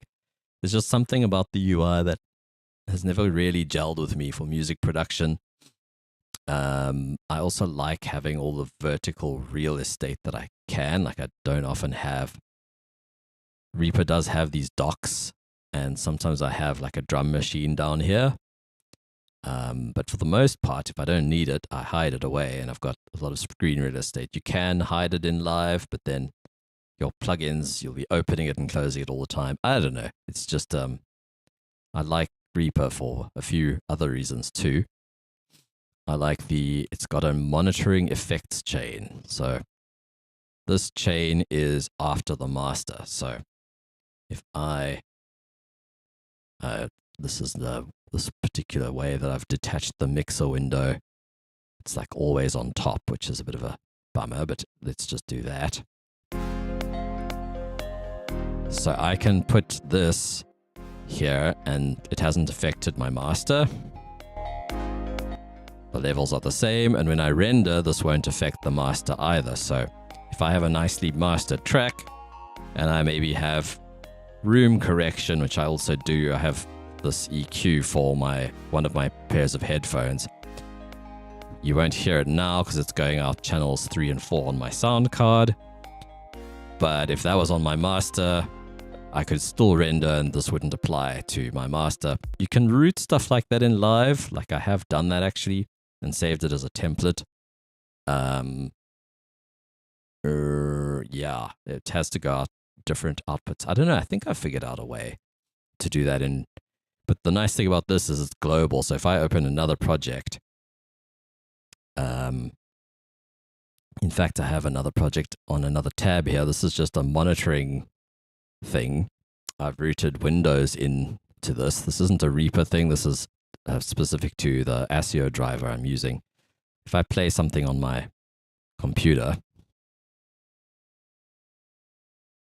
play something of my own, I can just open VLC so I can turn the volume down up front. Let's just play something here. And it full volumed it anyway. So right now, this is coming through Reaper. And this chain is global. So I can now look here. And I can see things I want to see about the mix. Coming from Windows or whatever, or from another song. And then the same chain applies in this project.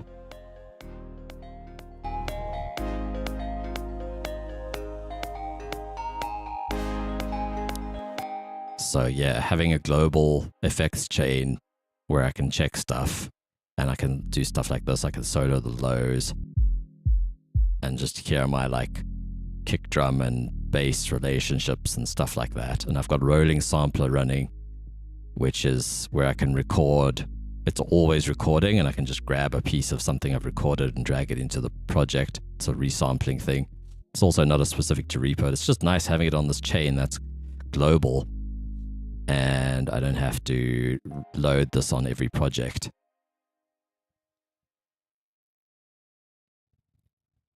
Welcome back, welcome back. Was just explaining to Blank Poster why I like Reaper. Another thing I like about Reaper is you can create regions. So if I've got shortcuts for 1 bar, that's beats. So that's like my kick drum is on every beat. I've got one for 1/8 notes, so I could like move things like that. So I can have my hi-hats and stuff off beat. I've got 16th notes. You can swing the grid in Reaper. So if I press a shortcut now, let's, I've got sun in my eyes. Just put a kick drum here for argument's sake. If I turn swing grid on,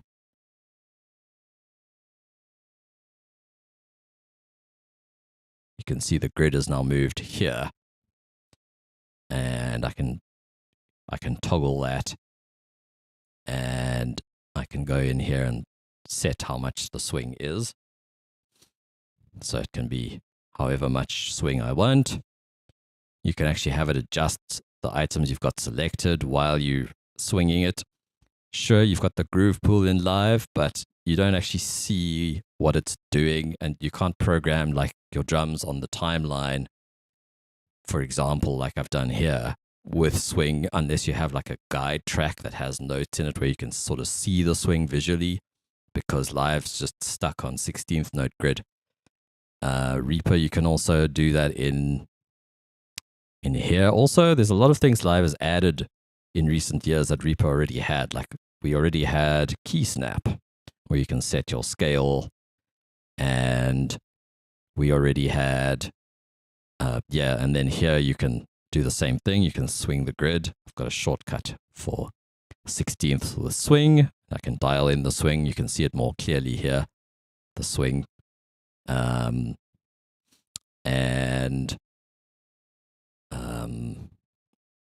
There are groove pool type things you can do with extensions in Reaper, but you can actually type in your own grid value. So if I wanted, I don't know, 1/20, you can do like quintuplets or something. You can change your grid to whatever the heck that is.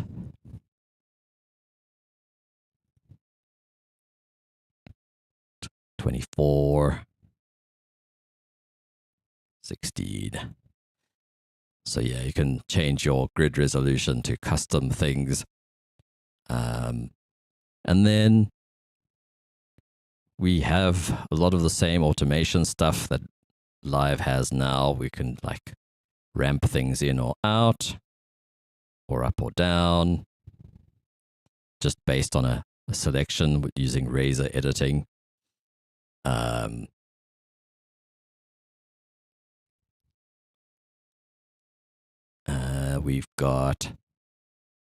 I've got it so I can toggle visibility of automation per track.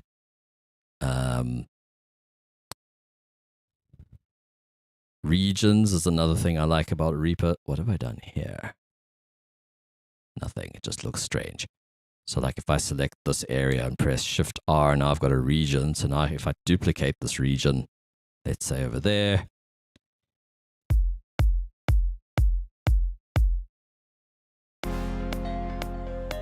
or maybe I want it over there, so I can rearrange the song using regions.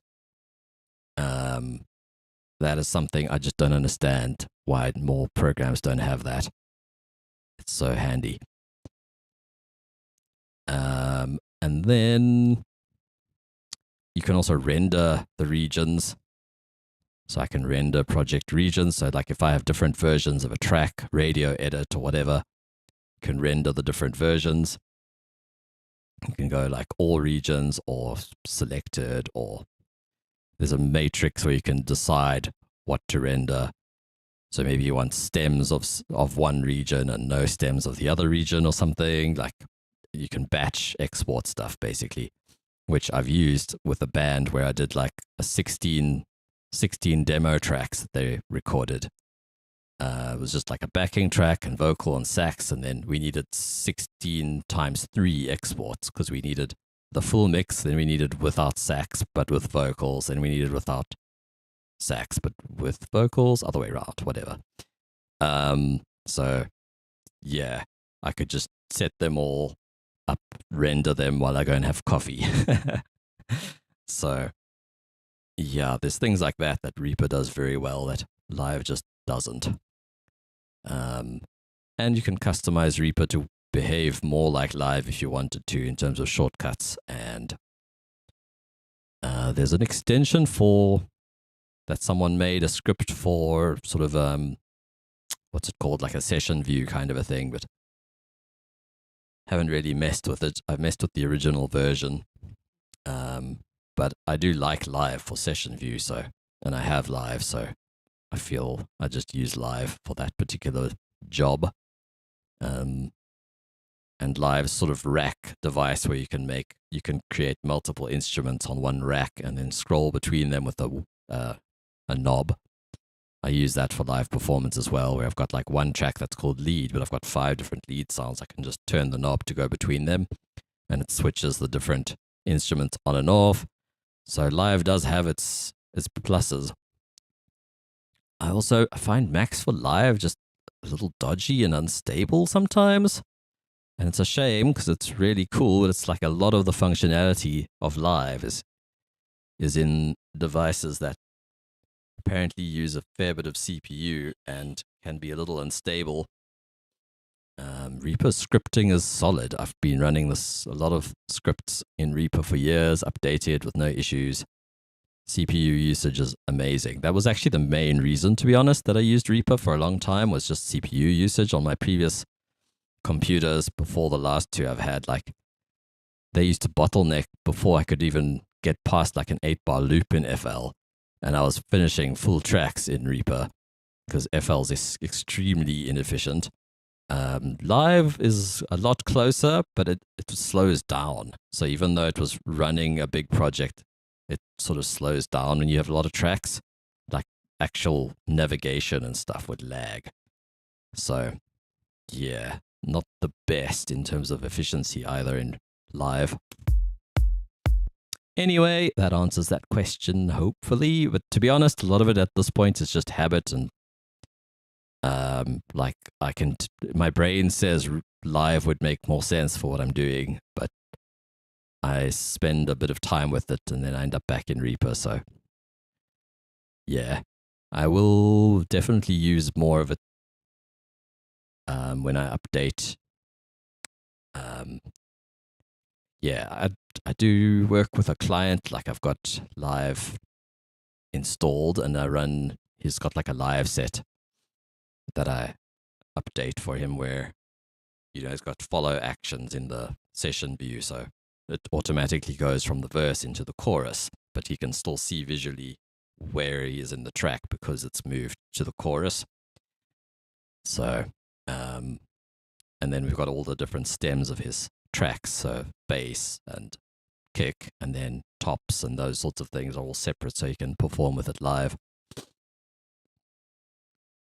Live also can do immediate tempo changes. It can like follow MIDI input for the tempo, or Ableton Link, which Reaper doesn't have. Reaper sort of has to pre-compute tempo changes, I believe. So it's not like an immediate thing where you just turn a knob and it changes the tempo, unfortunately. So there are some pros and cons.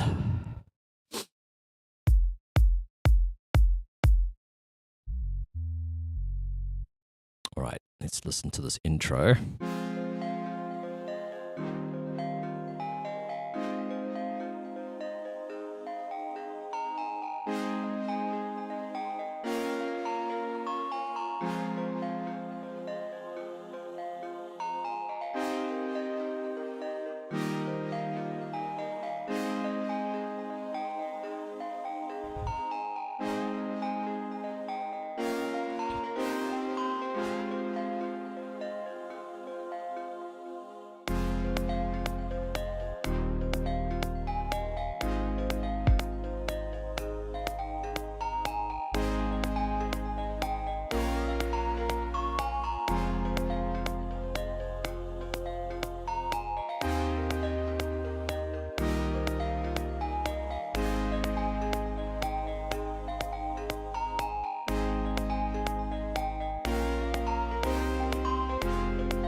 Aha. Just seeing a suspect. I'm wondering if this is the guy that jumped into our yard the other day. He's been arrested for assault. Stays in Ottery. Founded attempting break-in our neighborhood. That is interesting. Key holder doesn't want to open a case. Interesting.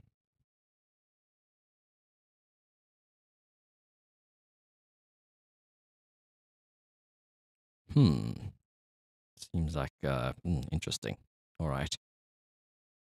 I don't know if this if that means the guy's properly arrested and going to jail, if he's just being arrested and then let go.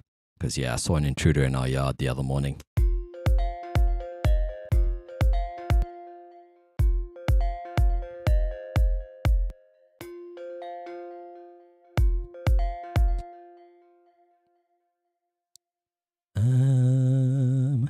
Okay, I'm going to cheat and open a recent project in another tab. This is another thing I love about Reaper. Although you can just pull in tracks from other projects in Live, which I do appreciate.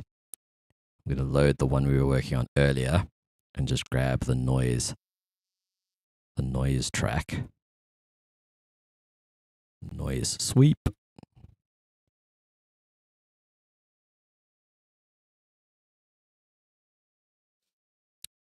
And that's exactly where I needed it to be. All right, cool.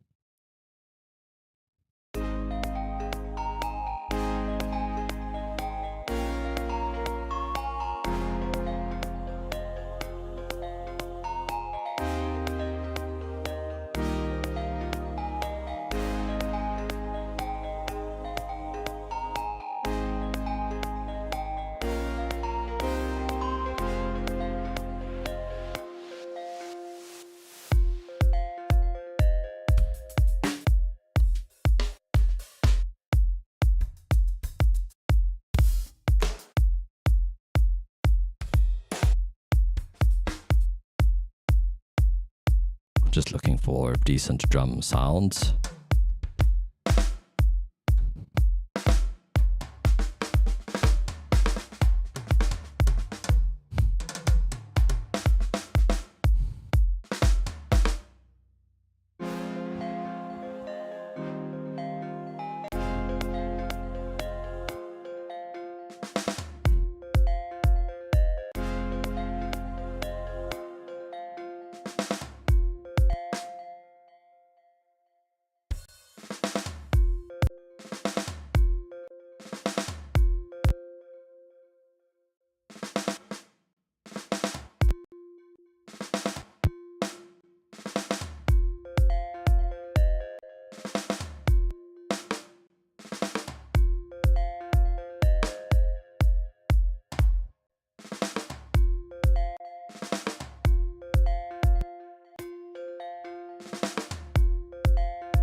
Okay, let's get cracking.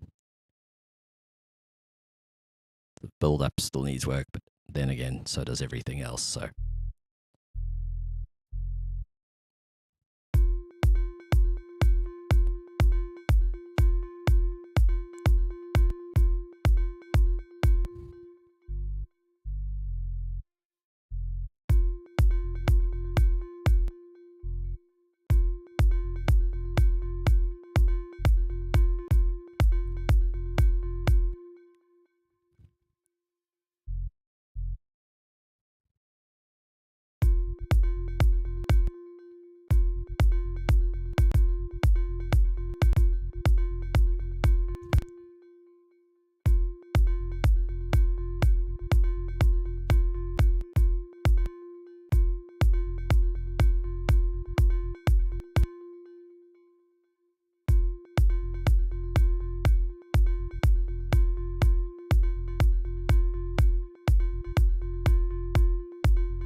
sometimes OTT works well on a kick drum. Sometimes.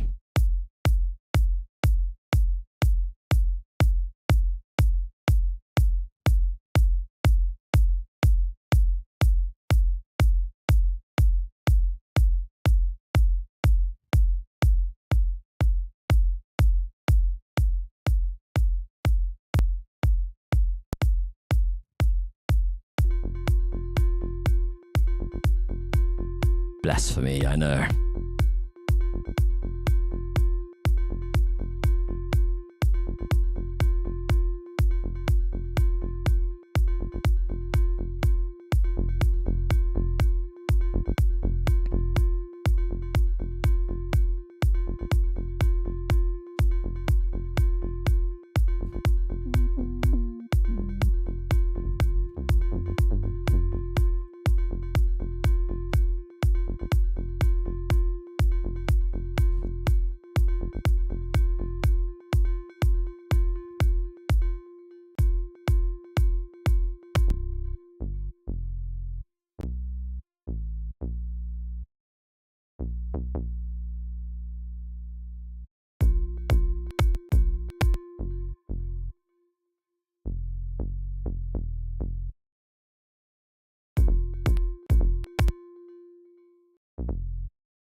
Oh, my bad, I turned down the wrong layer.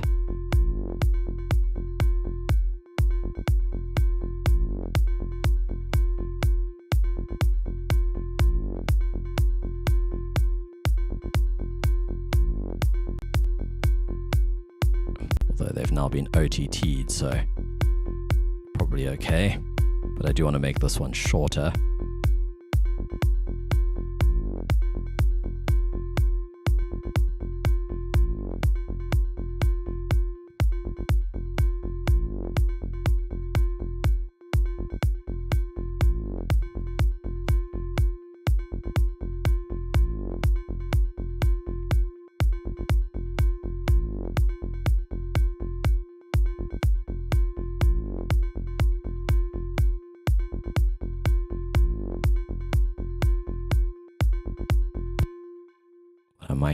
I might move this to its own duplicate copy.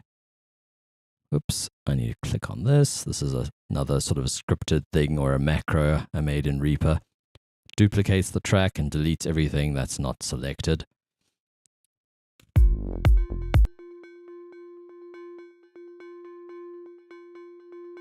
want to turn off the delay,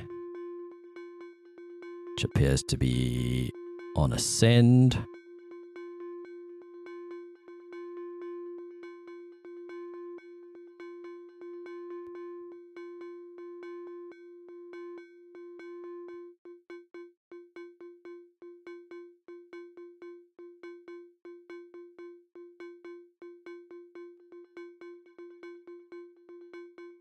That's all I needed, I suppose.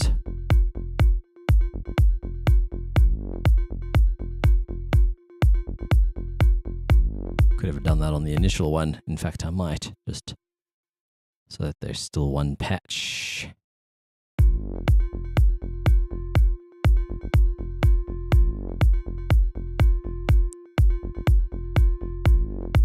Kick is too loud.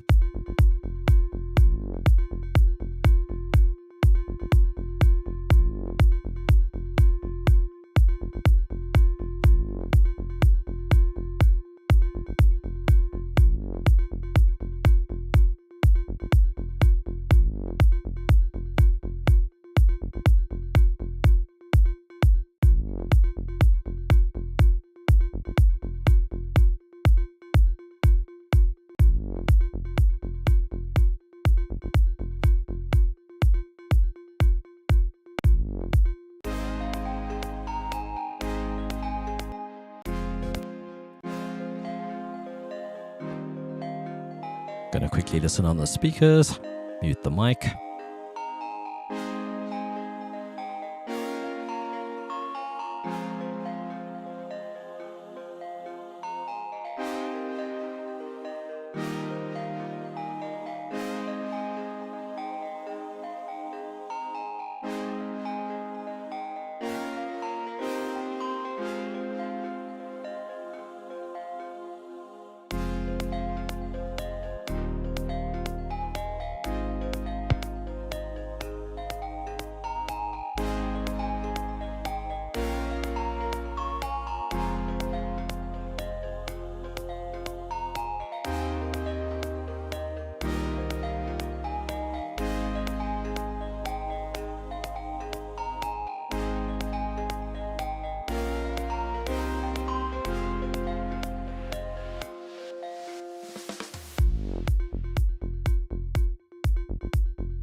All right.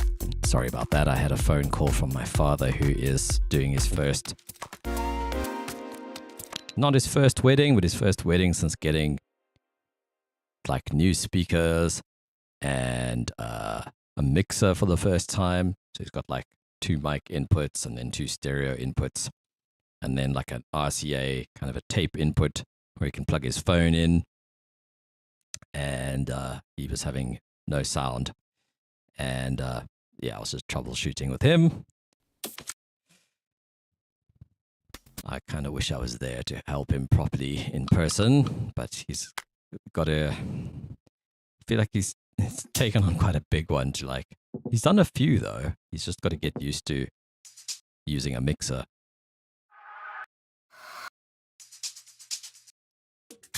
And someday you'll get the word XLR.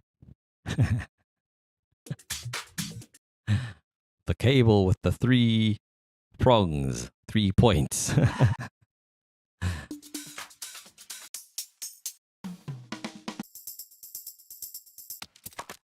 But yeah, he's in a different town, so can't just pop over and give him a hand, you know? But yeah, all the challenges I've faced on my own at weddings as well. But I had a lot of experience, so it's not so scary anymore. But it's still stressful when you've got like a ceremony at a different venue, and then everyone moves to a different venue for drinks, and then a different place for dinner. It's a lot of moving parts.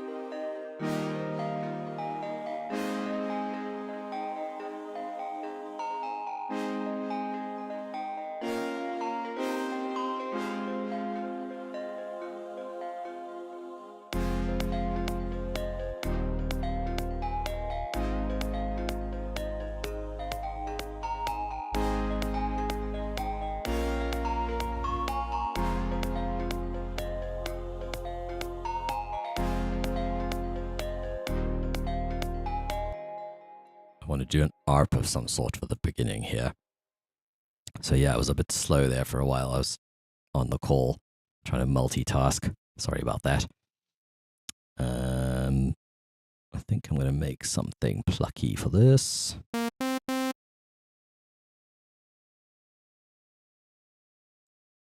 I have this custom initial preset that saves me a bunch of time. The filter is already mapped to this guy. LFO 1 is kind of causing a bit of sort of drift in the tuning.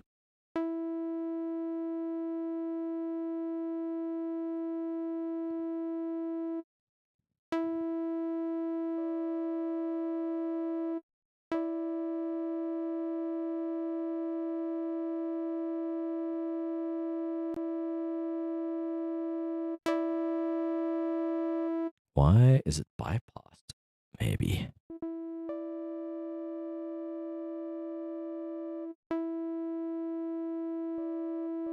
Oh, it's on the mod wheel.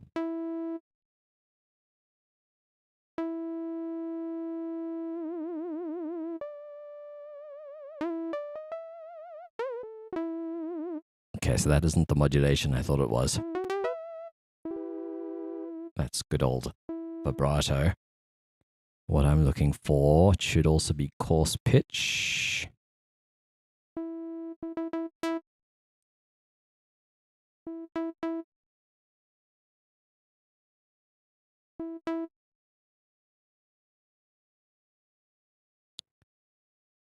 Main tuning must be this. No, coarse pitch, this one.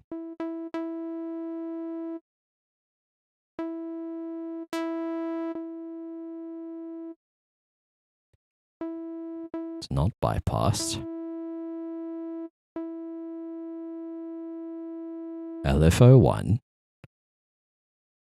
It's on a coarse pitch. Oh, it's on a macro.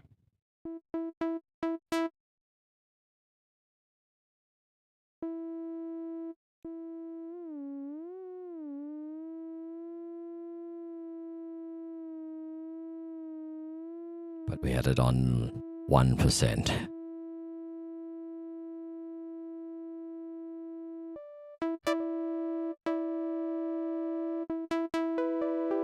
There, you can hear when I play a chord.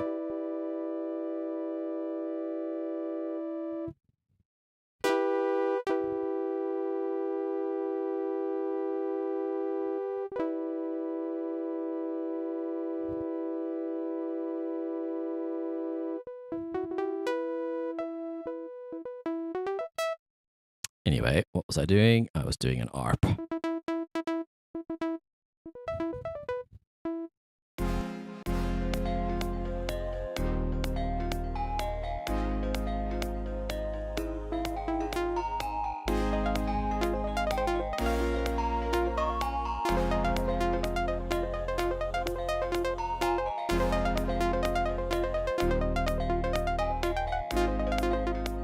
It's quite nice.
The other thing this patch has is a reverb in it.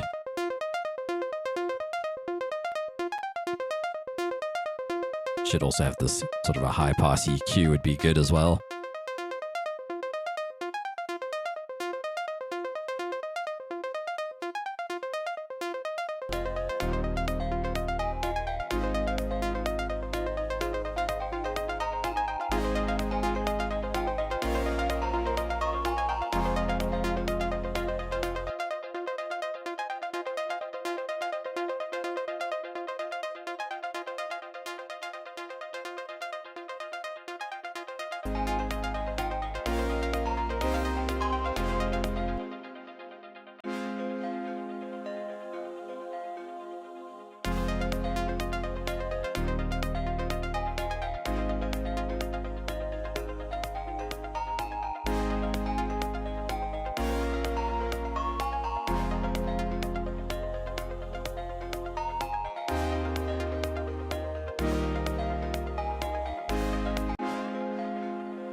Progress, progress, progress.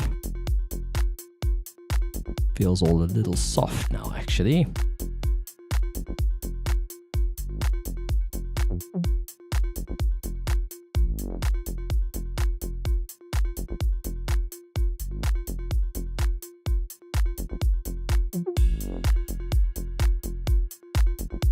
That was 3.5 dB.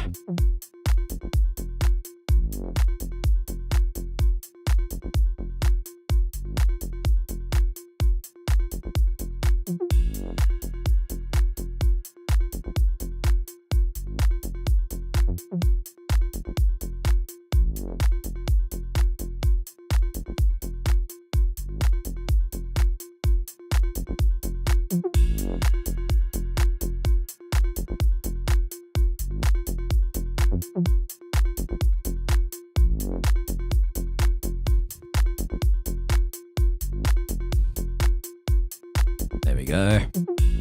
Turned everything up a bit.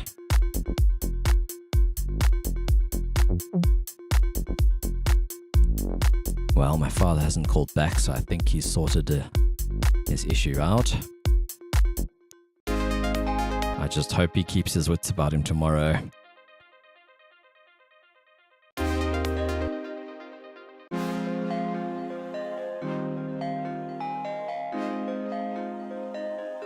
It's like almost a signal flow chart would help him.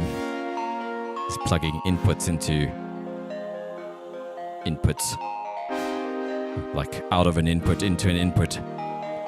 Those sorts of things.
I do more sound designy stuff or build out like my own loop, custom sort of percussion loop.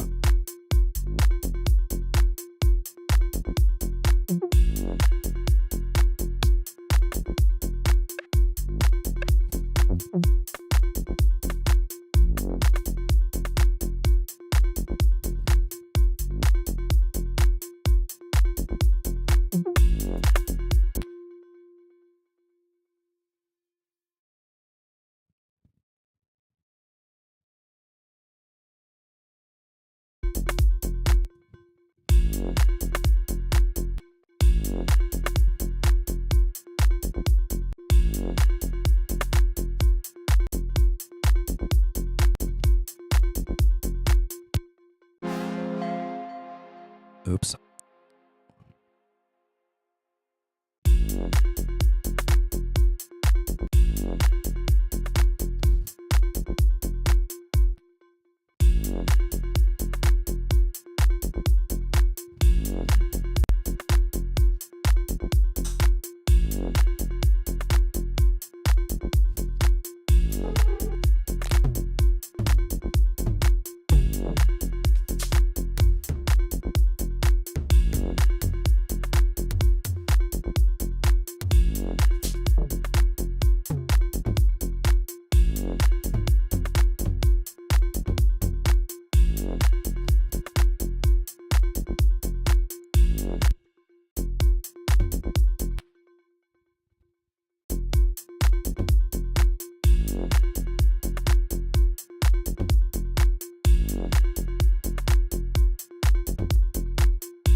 That's another thing Reaper can do that Live can't. Like I've just selected some things and not other things in a line. Live does not let you do that. And that actually is surprisingly irritating.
Such a little bit of reverb, but it just gives everything a bit of air.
I don't think so.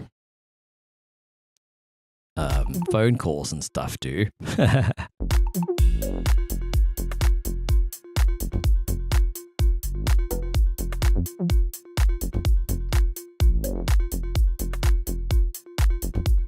I mean, if I'm chatting a lot, sure, but that's kind of the point.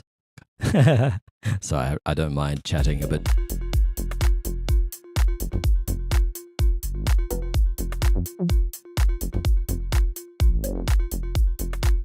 I want to make these a little more interesting.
Interesting.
Like sometimes I try and explain more of what I'm up to. But more so if someone actually asks a specific question, then it's easy to answer.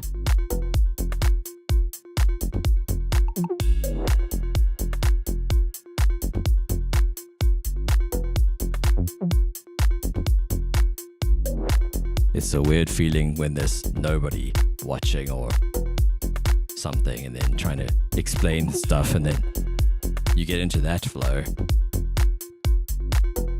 and without any sort of questions or anything, you start to think, am I even should I bother?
Absolutely. That is exactly the thing. I don't really do the streams for the views anymore. It's purely, I feel like it actually keeps me somewhat accountable to make progress on something, on whatever I've started, even if it's just for that session. I might abandon it later, but at least I've made a, what's the word? A genuine, attempt to get something done and not just abandoned it, which is easier to do when nobody's watching.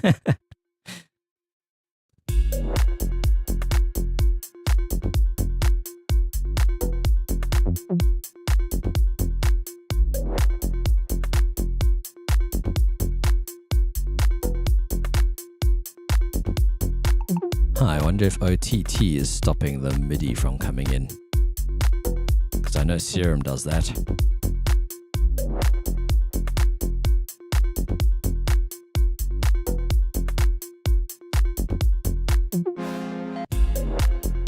Still not getting any signal.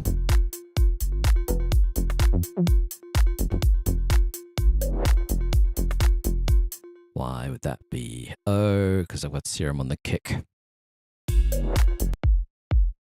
And this is going to block the MIDI from going out the channel. MIDI output. You can either go merge or disable.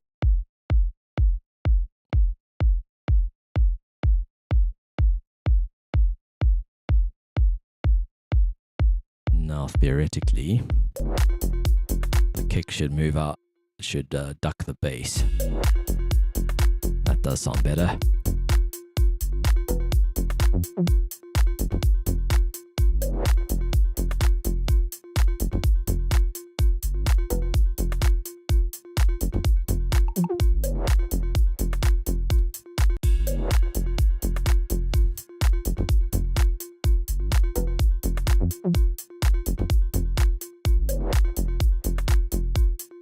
Maybe we'll make a variation, so these will go onto a different one. No, I want that one to be the sound we just heard, so I'll put it on its own spot. And then that one will do the same. So this first one, I won't do the FM.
Another quick playthrough on the speakers.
So I'm probably going to get a terabyte. The one that's in here is a terabyte, but it has a bunch of other stuff on it, and I've still got most of what I need installed. It's just to put all my music on it as well, so that or even I might still do a subset of my music library. What I used to do is I had a desktop computer at home that had sort of the master library, and then I used to take a subset off to gigs on the laptop. So that might be the move eventually. I could use the other laptop as the sort of master with everything on it. Yeah, probably going to do a terabyte. And apparently the prices are going to go up soon. So I'm hoping early December I'm going to be able to snag one. I think there's probably a Black Friday sale as well. So I'll keep an eye out. Might be the last time anybody can get good priced SSDs for a couple of years. There's like a NAND flash shortage or something. And there's also increased demand from AI companies. So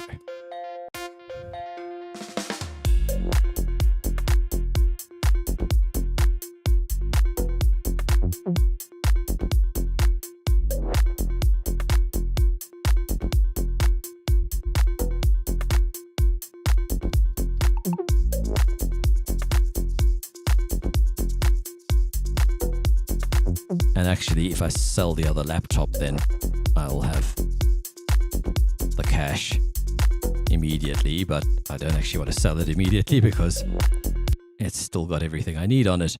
Although I could take the drive out. This would be internal, it would be me reinstalling Windows, sort of giving it a clean slate, because there's still my friend's stuff on this partition. It's a bit of a pain. I've kind of been putting it off, but seeing that the SSD prices are going to increase has kind of given me the push that I needed to be like, okay, I'm going to do this soon.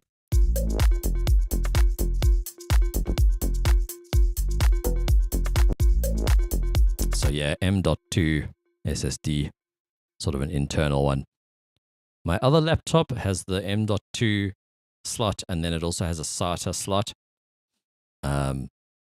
But I got it secondhand, so it was missing the hardware to actually plug in a SATA drive. You need like a little ribbon cable.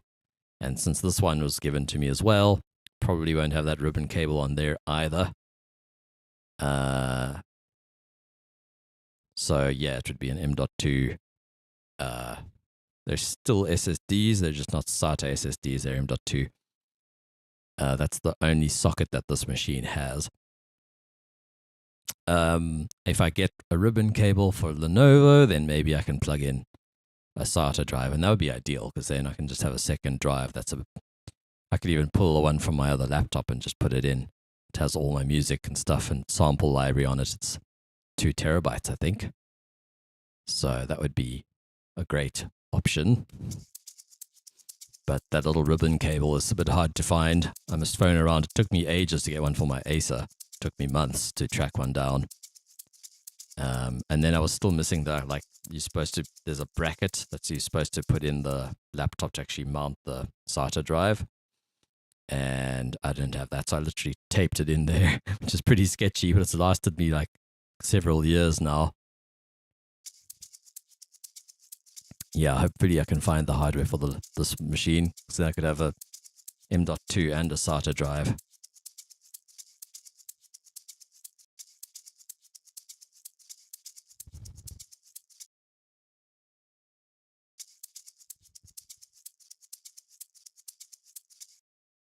I will probably, I was looking at like a Western Digital, it was like an SN, I can't remember now what it was called. SN550, I think it was called. It's on the cheaper side. It's not Samsung. I've never had a Samsung drive. They are very expensive. Those Samsung Evo SSDs. They're supposedly the long-lasting, low failure rate. And those failure rates, it's like they're testing them in pretty demanding, like, data center environments, as far as I know. So I'm not sure we need to worry. I've never really had an SSD fail, and I've had all sorts of different things that came with various machines. So knock on wood, shouldn't need to be too stressed about it. Coming from the old spinning disk drive days, I'm not too fussed.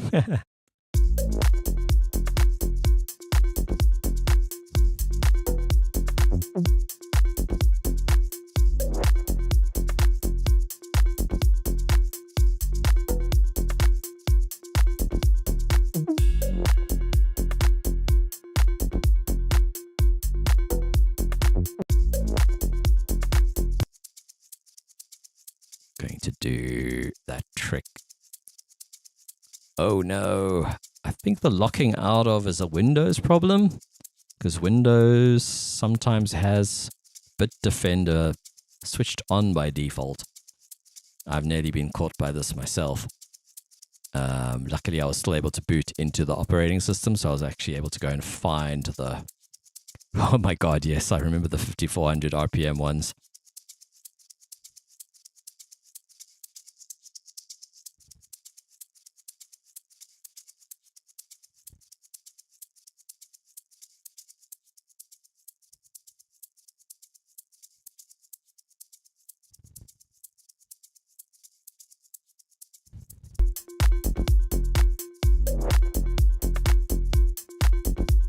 Oh, interesting. I was very wary of Seagate for years because I had a dodgy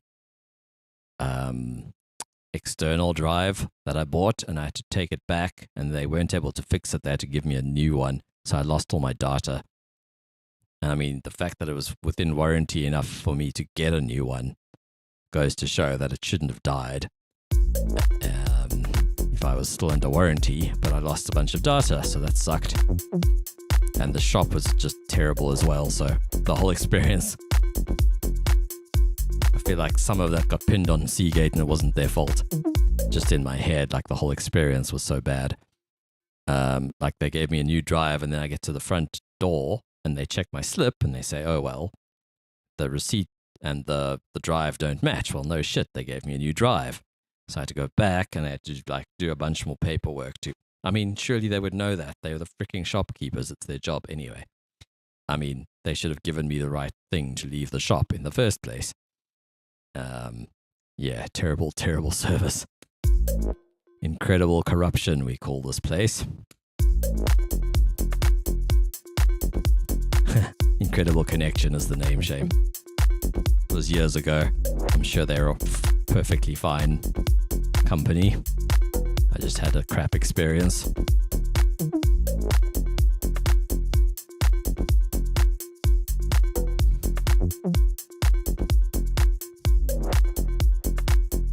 Okay, we want to get more stuff going here. I'm thinking impacts, dark impacts.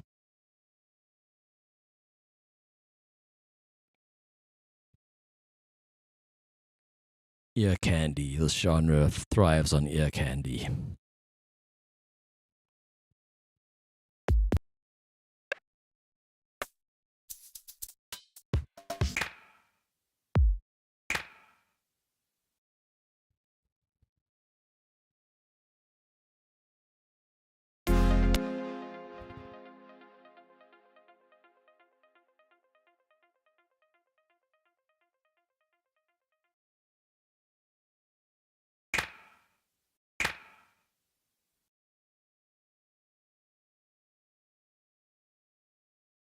Actually, I won't use that reverb. I'll use Solaris.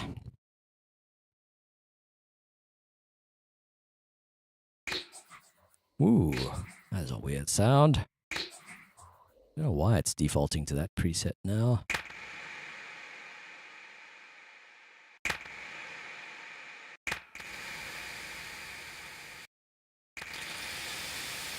Yeah, exactly. It's the case for laptop manufacturers as well.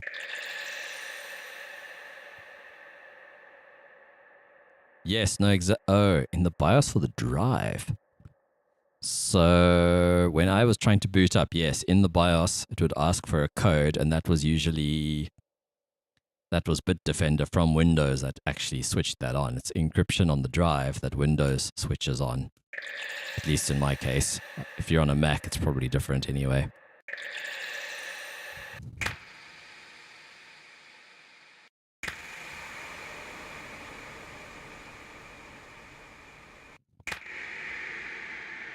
Ooh, that's pretty cool.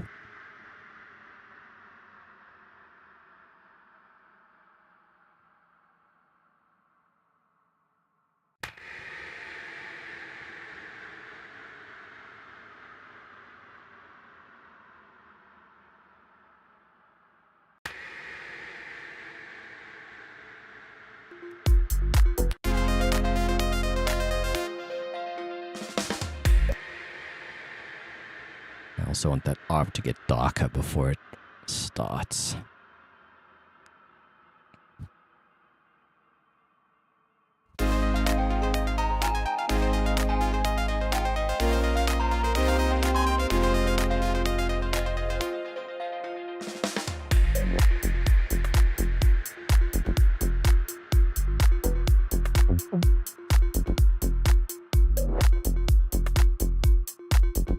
That sucks.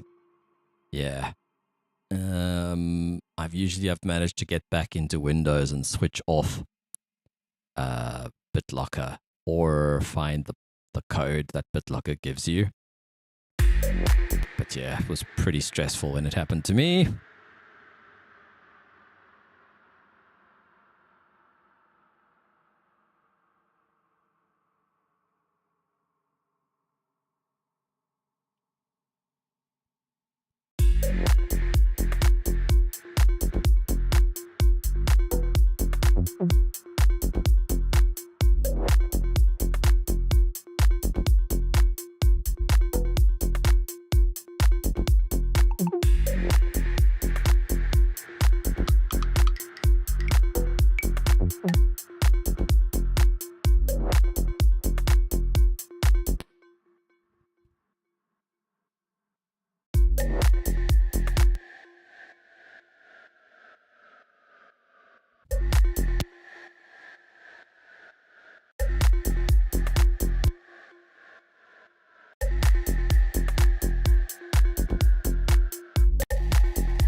Yeah, it makes sense. It's always good to have a few clones.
That makes sense, yeah.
I'm going to try something along those lines.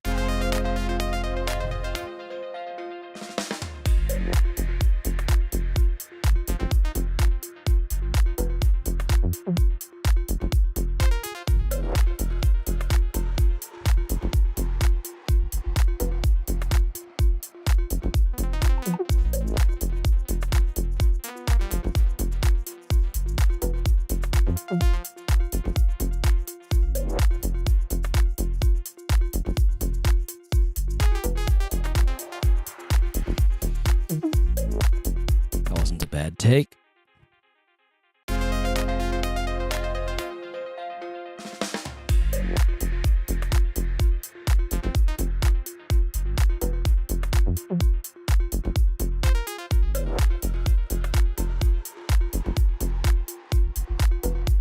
Yeah, computers are so funny, fickle sometimes.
Ooh, that's pretty cool.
I must check that out.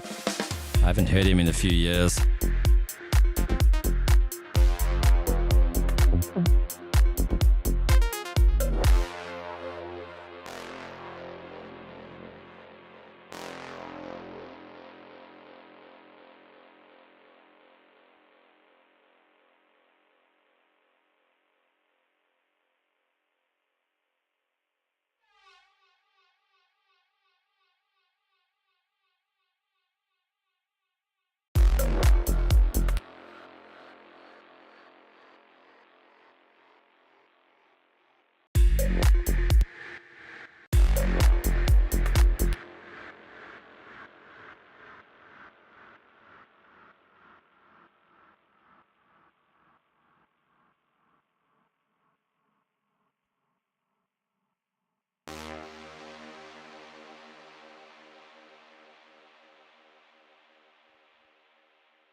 Yeah, the stream stays up on YouTube.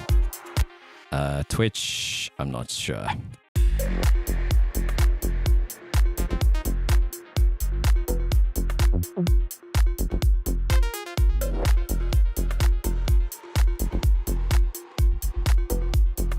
Yeah.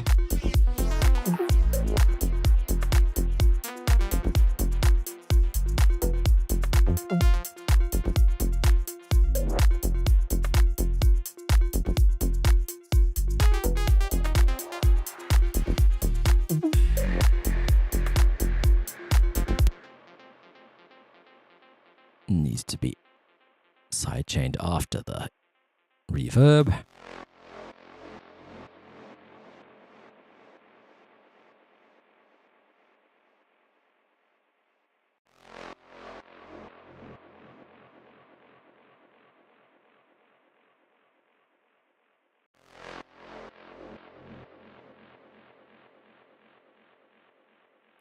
Yeah, man. Of course. So far, so the bass line,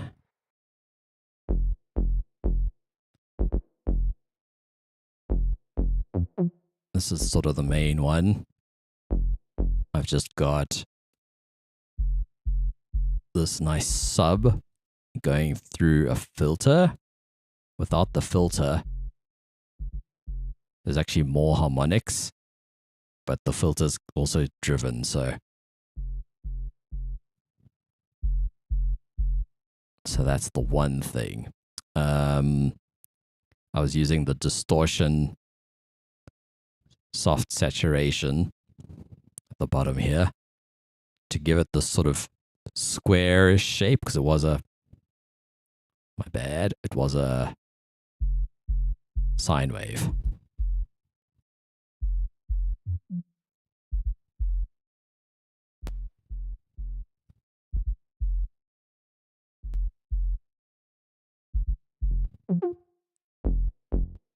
Then this is just good old-fashioned default shapes, saw wave. This one is going into filter 2. And there's a bit of drive there, fat all the way up.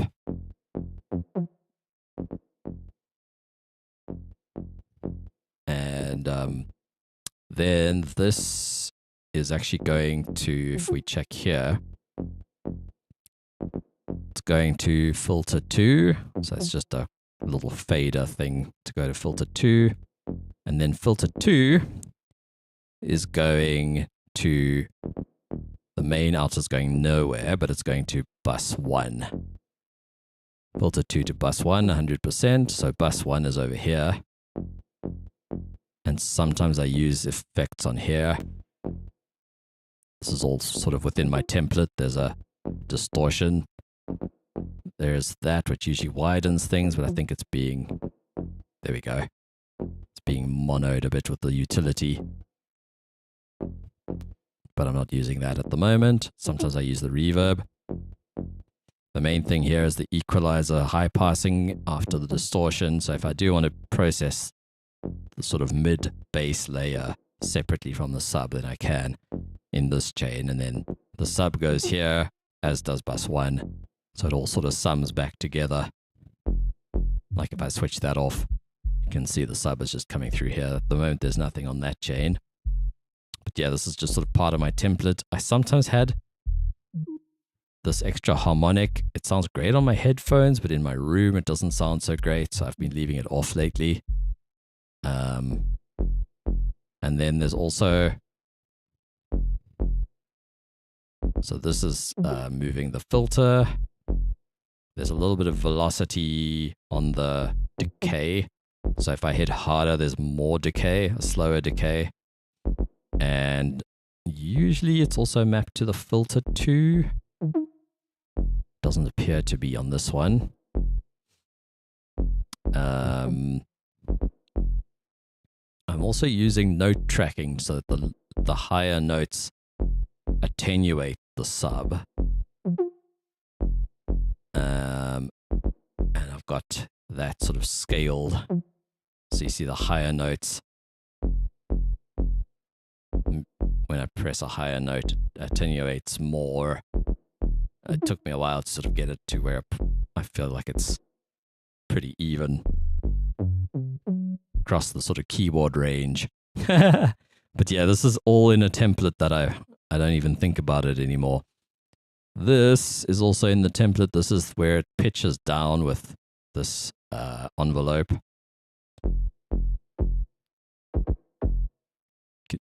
Can hear it becomes more like a kick now. So that's sort of subtly there at the moment.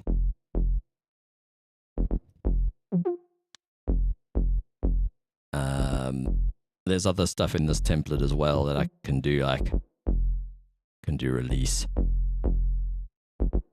or can turn down the sub, which is good to bear in mind. I forget I have that option. And then this is vibrato on the mod wheel.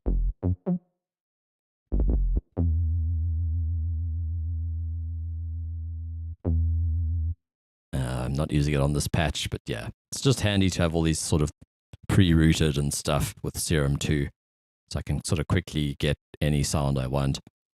That's why there's also this FM here from A, but sometimes I'll use C instead. This preset also has the randomization at 0 on everything. So yeah, that's a pretty simple bass, but then, right, it's also going into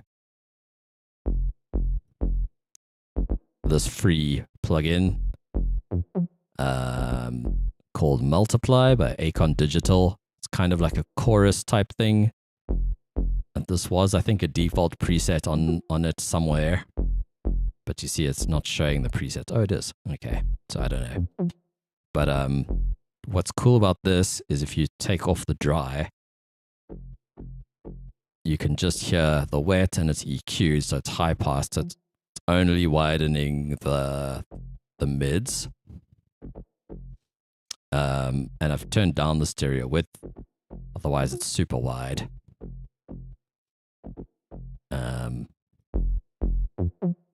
So that's what that's doing. And then I guess, oh, no EQ, but it is going through a bus that has stuff on it. The other thing is it's being sent to this reverb.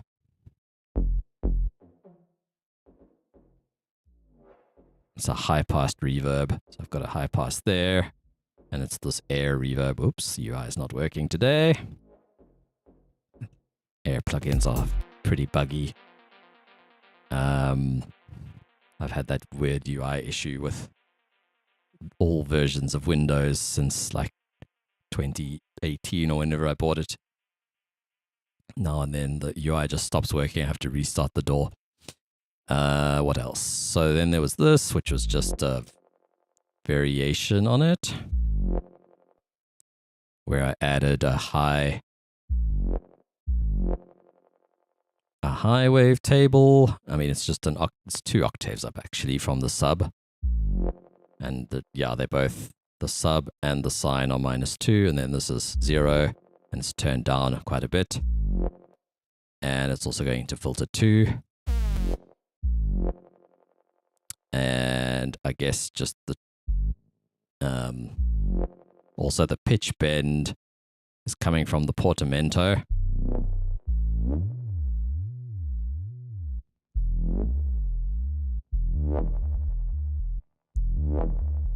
So yeah, that's just the glide time there.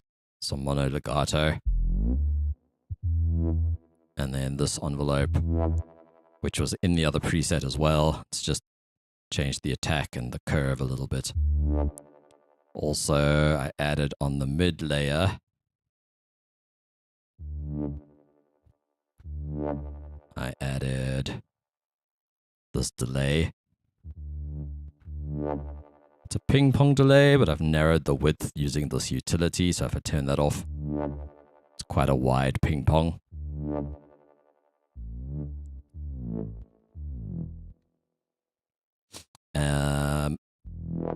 And it's 30-second notes dotted on that ping pong delay. I think it sounds pretty cool. And on this one, I think the multiplier is full stereo. Sort of like for impact, it's nice to have some basses wider than others. This one was sort of the same thing, but with FM from C. So this one is volume down, and it's an FM source. Phase randomization is on 0 there too. And this shape is also moving the FM amount.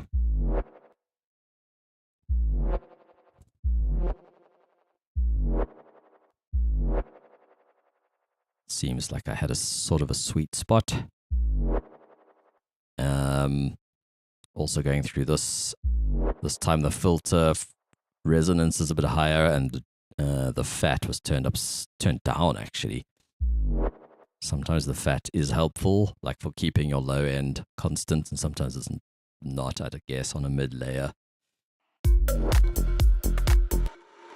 So yeah, altogether,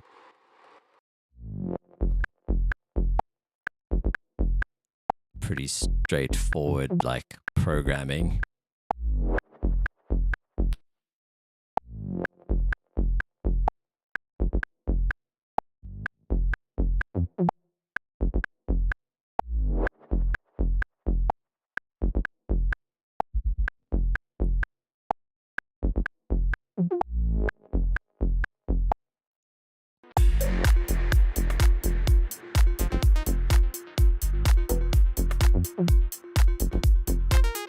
These impacts, we're using that free reverb.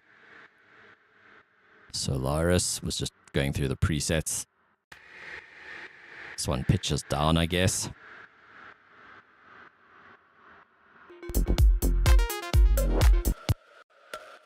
This one is a chaos preset.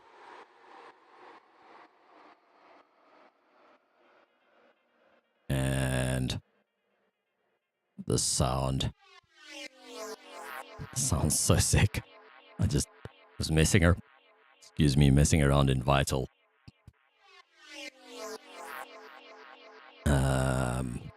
So I've got this, what is this, harmonic stretch on I wonder what it sounds like with unison, because it's under unison, so pretty wild. It's already quite stereo because this LFO has a little bit of stereo in it, which just means I think when the one goes up, the other one goes down. Multiply by Acon Digital.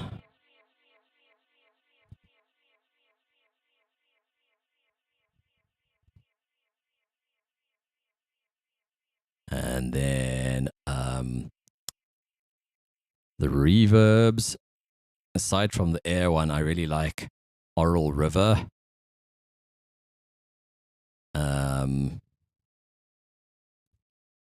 Shimmer Reverb was called Solaris by Adam Sabo. I don't know how you say his name.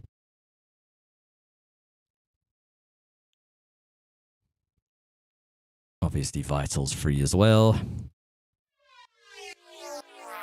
So this was literally, before I did that, it was just a saw wave. See, it doesn't, oh, it does have the undo. That's great. So yeah, this was literally just a saw wave with this harmonic stretch on it and then the comb filter. It's pretty sick without it too.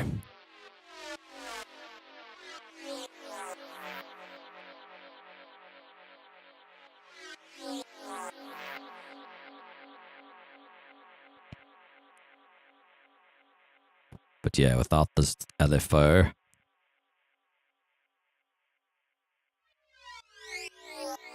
it's much less stereo.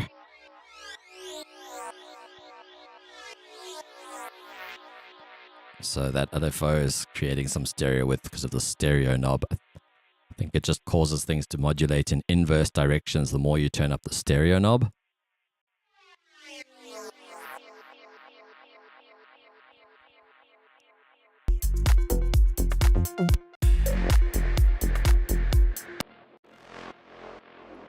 I feel like this shouldn't be on the downbeat somehow.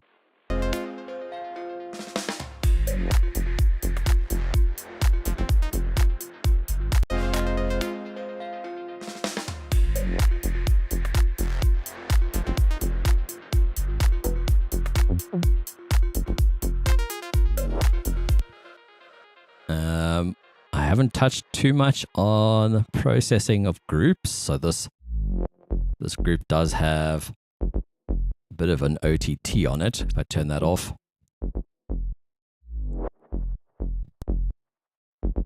it's brightening it a little bit, it seems like, and the mids are boosted a bit, but you see the depth is quite far down, and so are these. So it's doing quite as little as I can and also being gain compensated a bit. And then the EQ, just taking out some of the sort of upper bass harmonics.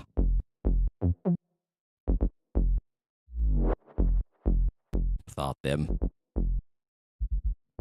Still pretty good, to be honest. And then this is my little sidechain ducking plugin from Air Music. For some reason this one's UI hasn't broken, but the reverb did. Weird. And check if I add it again. I think the UI will still be broken. Yep.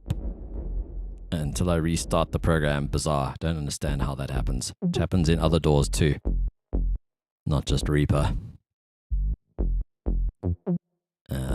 What I sometimes do in this chain, I will enable this one, and then the pumping will only happen on the low band, because this sort of splits the pumpers on Reaper has sort of track lanes. So 1 and 2 is the lane you hear, but then you can have 3 and 4, which could be your side chaining. And then you can add as many as you like. So like, yeah, a track can have multiple sort of channels of audio in it. So I've got this pumper on 1 and 2, and when I enable this, it splits using crossover points, the lows onto 1 and 2, and then I've moved the mids and highs to 5 and 6. I keep 3 and 4 open for side chaining. And in this case, yeah, 5 and 6 now has the mids and treble. So only the lows are getting ducked, and then on this guy they come back. So now that's our lows, and then this doesn't go all the way to infinity. It's only minus 24 dB, so you can still hear the mids and the lows. But yeah, this is just merging those channels back again to 1 and 2 on the out.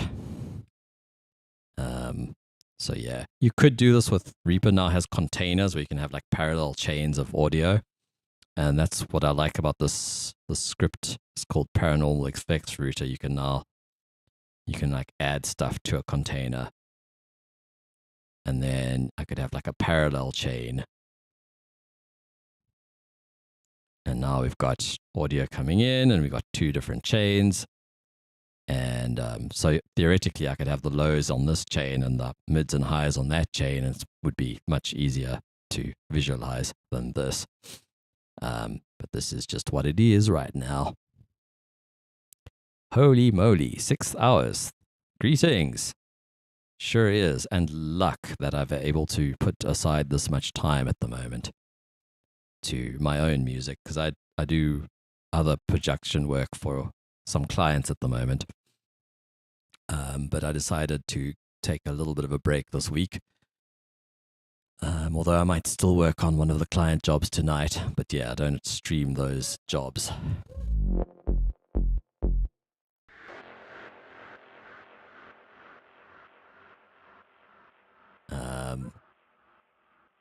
Going to give it another playthrough. It's going to need this type of music, so much sound design, and I'm not the quickest at it, so it's, yeah, filling out the space will take some time.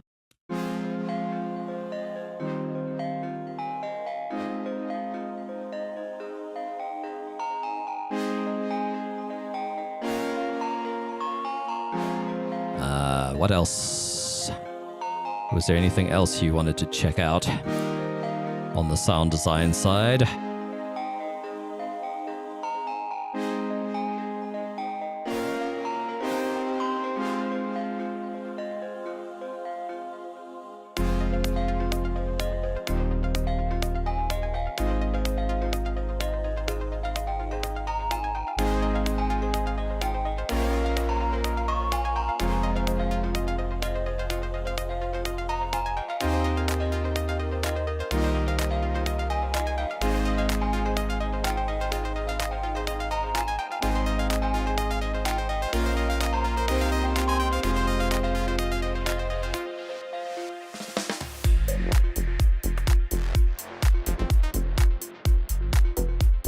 Yeah, that impact's quite nice.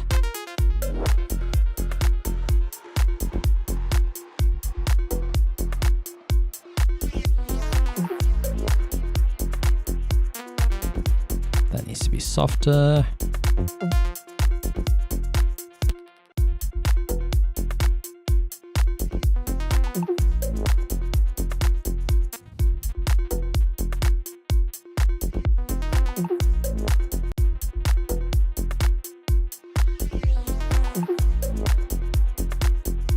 My bad.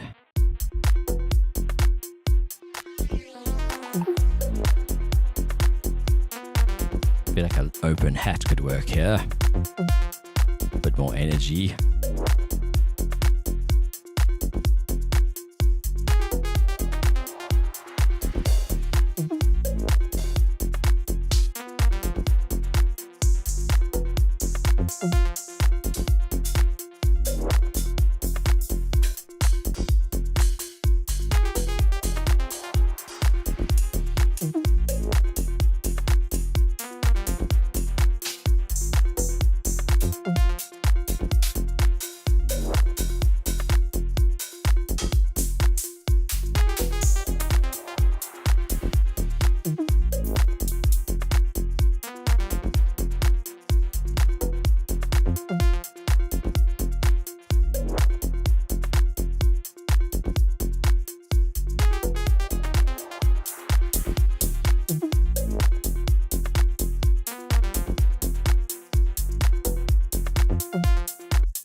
Let's see if we can, there we go, give it sort of more of that as the transient and this as the sustain, if you know what I mean.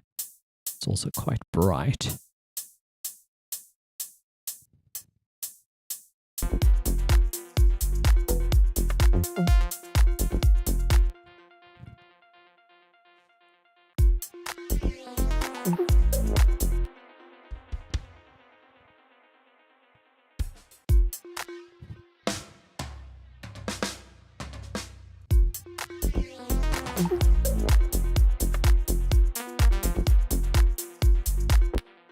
Almost nailed it.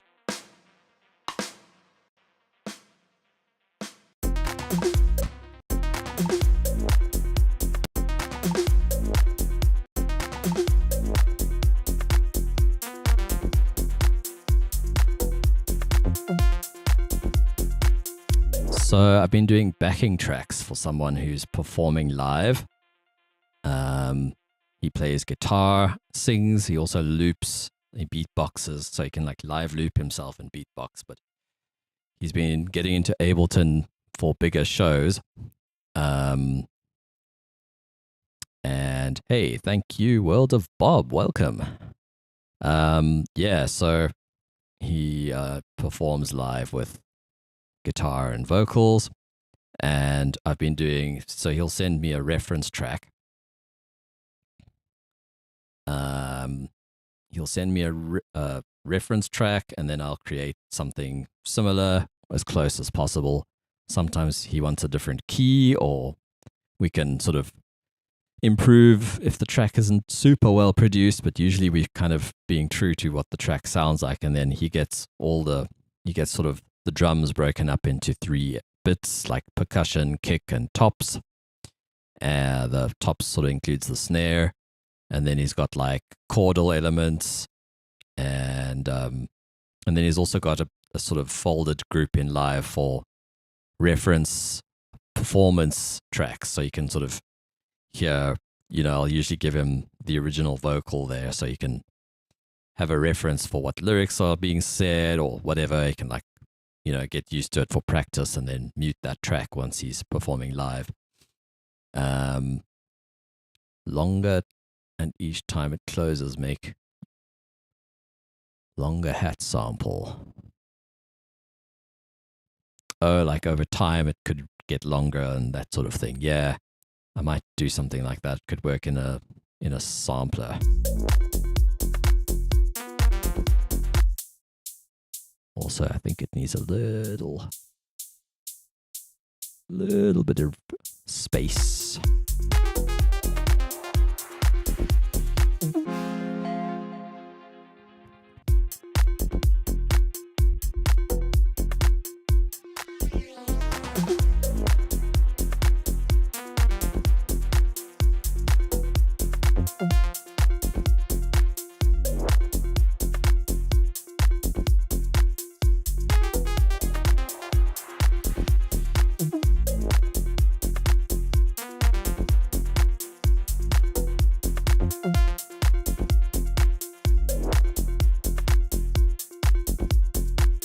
Wrong shortcut. Hey man, go for it. See how you get on. Remind me what DAW. I presume you use Ableton.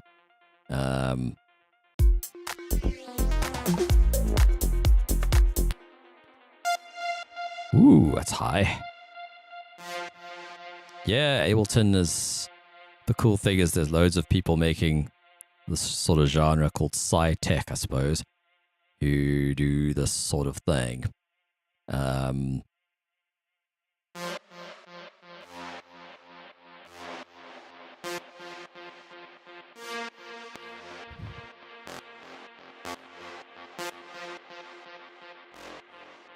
Catching up on the stream. Well, at least the stream will be up if you need to watch along. Yeah, so... Oh, the bass drum beats are where it closes. Yeah, got you.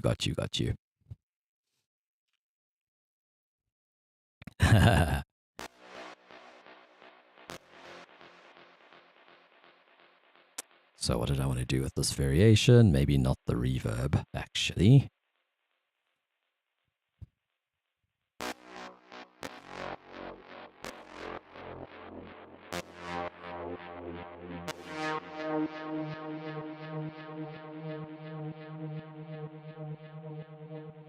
It's an interesting warbly thing happening there. Is that the LFO? It probably is. Yeah, it is.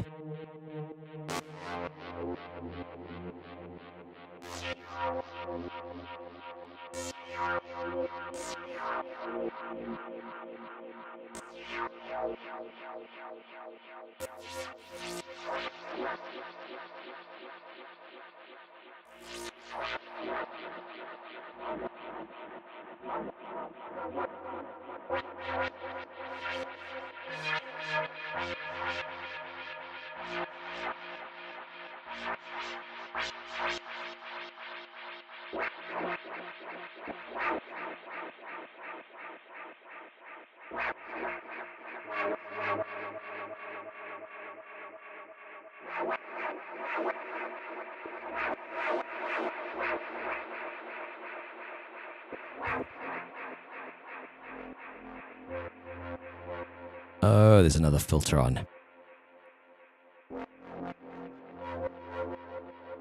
That explains it.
Oh boy.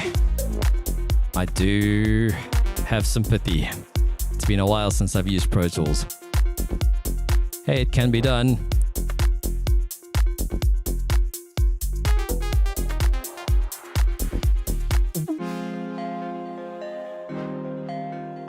I feel like the intro might need to come down in volume a little bit.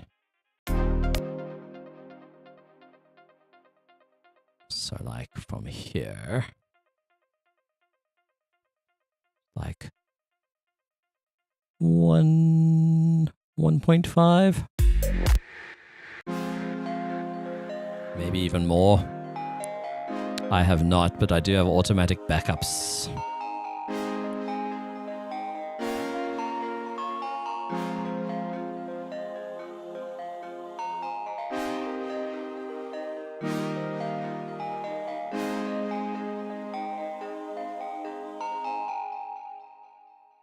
Didn't I make the freaking choir legato at some point? Did I do it to the wrong track? Nope. Oh, maybe, I changed the chord, one of the chords, and then I forgot. Oh, that's cool. I'm curious to hear a modern Tiesto trance, actually.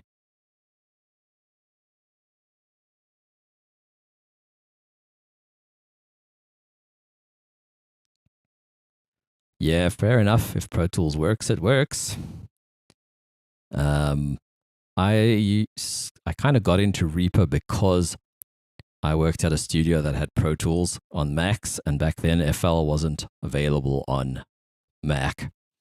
And then the main thing I liked in Reaper that I couldn't do in Pro Tools was like I can select all my kick drums, and sure, 4 on the floor is a pretty quick thing to reprogram, but sometimes I was doing other genres like hip hop where the kick might have been perfectly aligned to a break or something, and then I want to swap it out.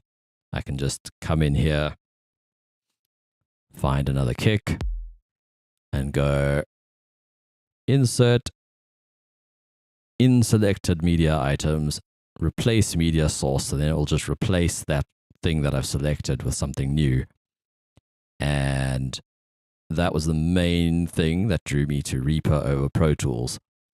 Because otherwise, I found them to be kind of similar, although Reaper's sort of agnostic approach to tracks where they can do anything did also appeal to me.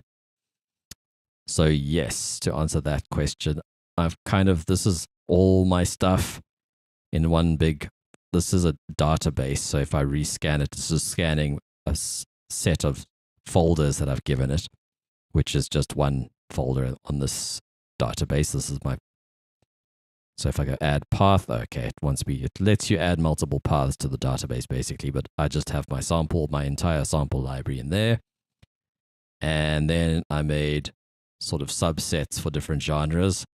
So the drum and bass one has maybe kicks and snares and stuff more for drum and bass, and then I've got lots of breaks and stuff in here as well. Don't see the breaks, but of various speeds and things that I can play with. And so yeah, I sort of broadly categorized the stuff I was making as drum and bass, house, hip hop. And then these kicks are actually house kicks. I do have some in here, but I sort of wanted some favorites. Miscellaneous is probably more melodic stuff. I've used that. I've used that too. That's a cool track, actually. Tangent. I really want to make an edit of that track, but screw it. Not right now. What I can do right now is just play it in here.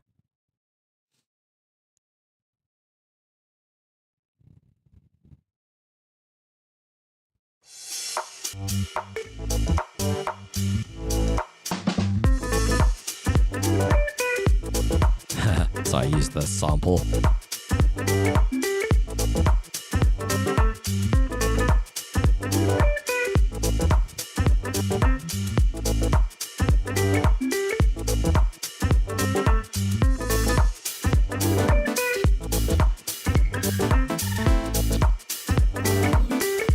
It's almost electro swing, this track.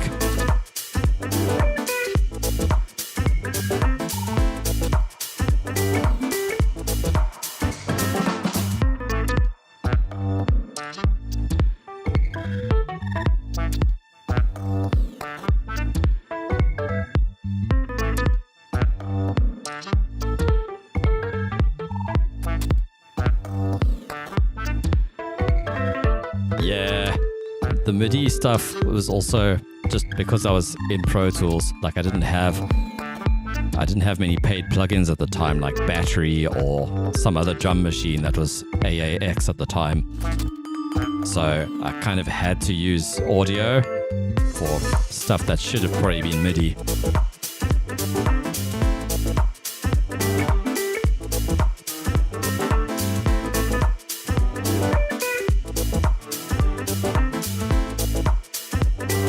Anyway, that was that. That was just funny because I clicked on these.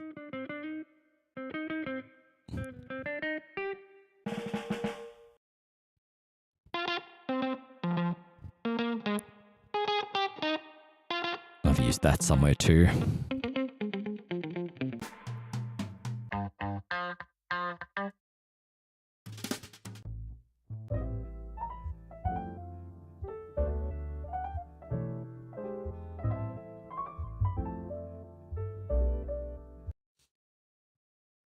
Yeah, let's have a quick listen to this. This was what I made this morning, or continued this morning. Started it last night.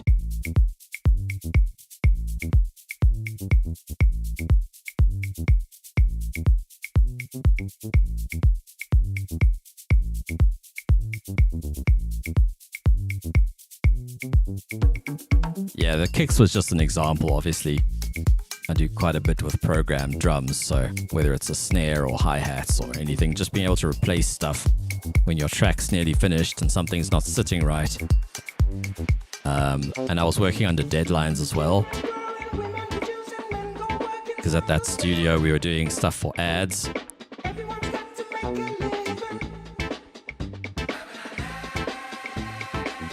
So this is kind of a bootleg. Used these vocals from an old Steel Band track.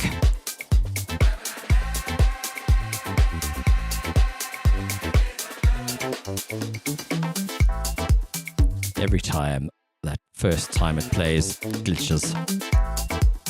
Contact Man. Maybe Contact 8 fixes the bug. I'm still on Contact 6. Don't really care to upgrade.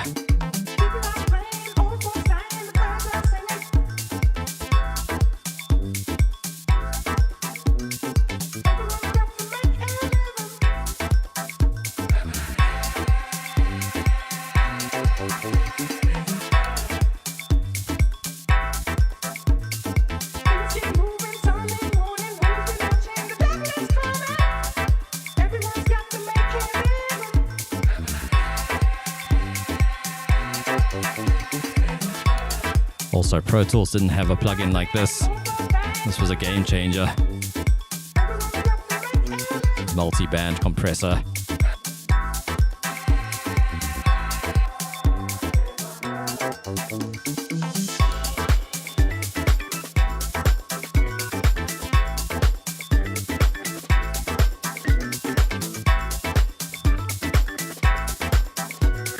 But yeah, Pro Tools was essential there because we were collaborating with other people in the studio on other computers.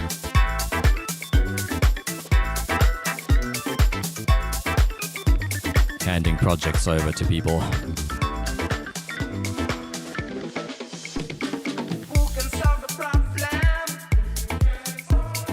Who can solve the problem?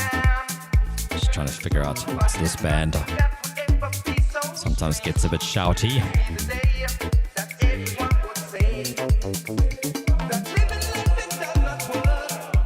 That's better.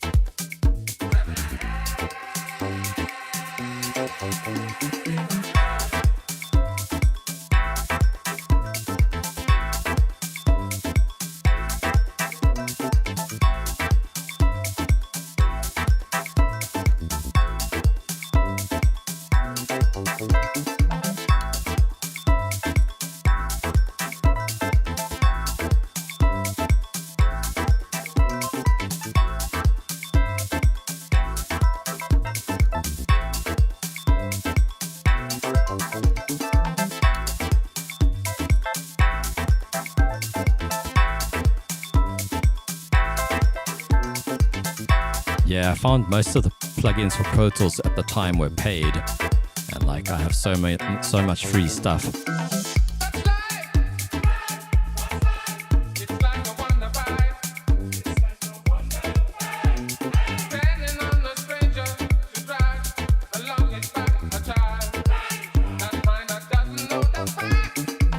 That's life. Oh yeah. That's life.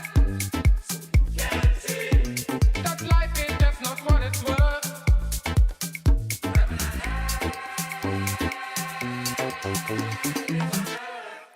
Yeah, this is making progress. It's already 4 minutes long. Crikey. I'm sure I'll finish that off soon. Probably like I did the other track the other day where I finished it like at a gig where I was waiting to be able to set up. Couldn't set up yet. I was early. And I literally exported on my laptop and quickly made like an outro. It was pretty funny.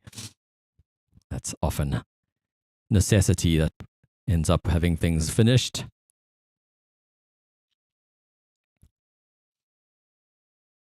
I think a last playthrough on this, and then I'm going to head off. I've still got some other work to do, client work. I've got to send an invoice and a few other bits and pieces. So yeah, man.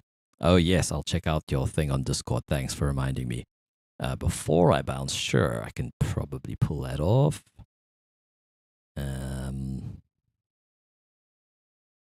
Let me. Can I move you to my other screen? No, not yet. I'm just gonna kill the.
Oops, sorry. I see that scene doesn't have my mic even, so you guys weren't hearing me. Sorry about that.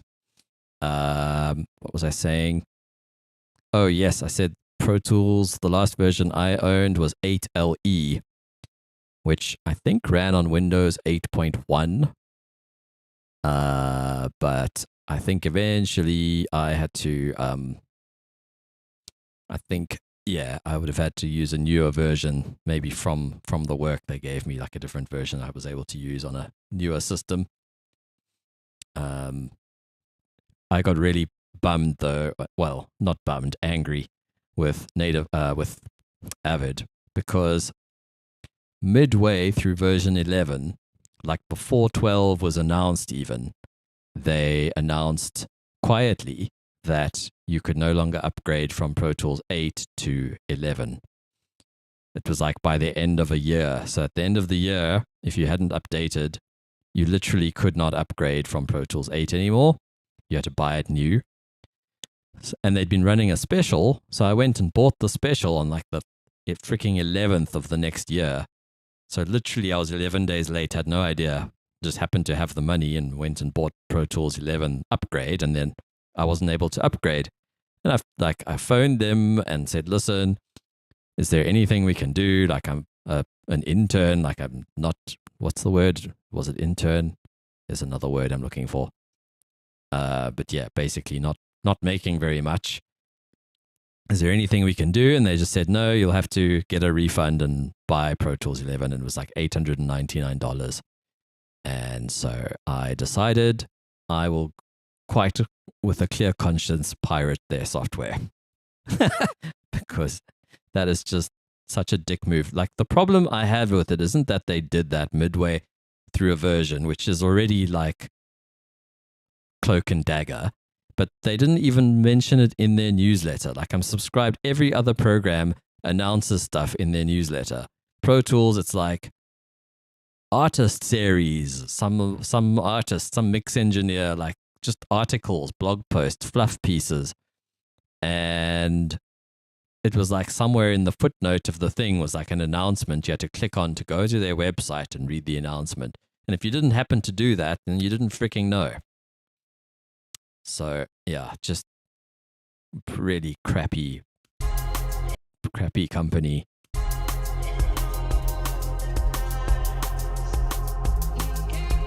Rant over.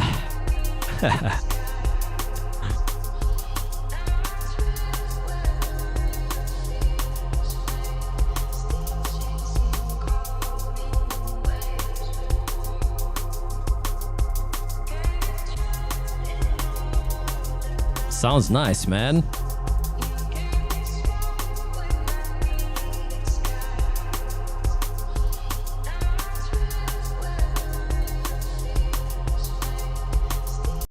Yeah, just the fundamental premise of, okay, I own your software, I should be able to update.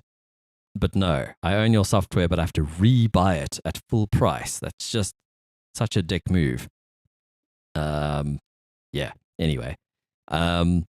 My only feedback, I suppose, if you would like any technical feedback, I think the subby kick doesn't really work so well with Liquid drum and bass. I feel like their kicks are a bit more knocky and a bit less subby, if you know what I mean. The bass is lovely. I like the bass. That's the only thing is maybe just I think the kick drum could be different. Let's see if I can find something I would use for a Liquid track. I mean, maybe not quite so knocky.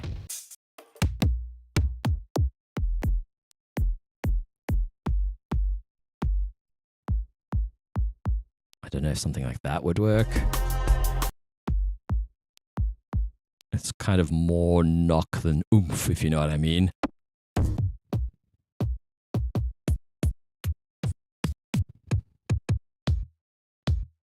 When last did I make a Liquid tune? I've got one somewhere.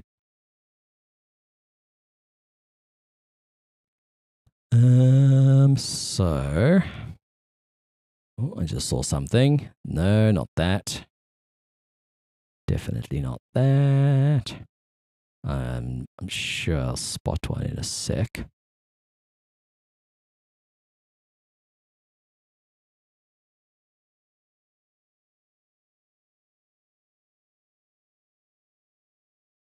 Might have been this one.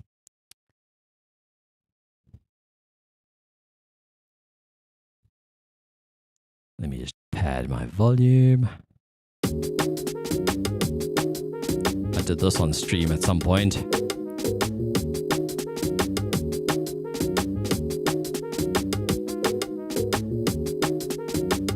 Still the intro though.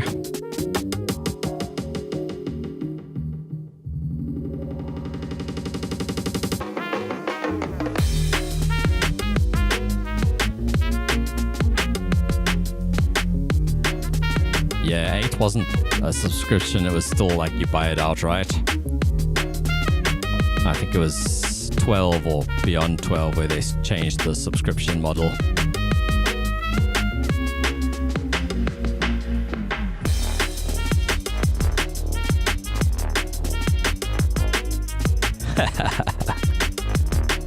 Just saw the comment about as perpetual as your marriage.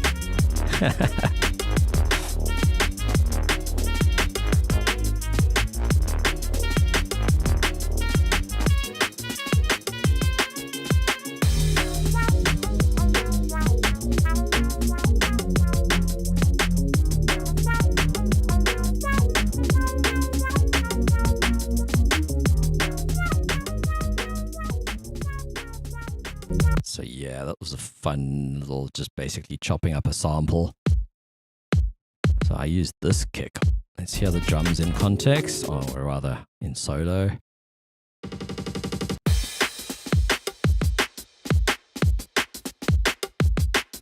Yeah, there's sub, I guess, but your kick sounded a bit more housey, and there's a kind of a knock to it. And I often find kicks, like when I was starting out, my kicks in drum and bass were a bit too loud. I'll get your new version now.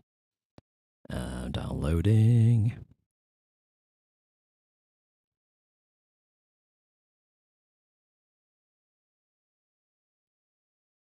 Whoops, wrong one. I want this one, and I need to go here.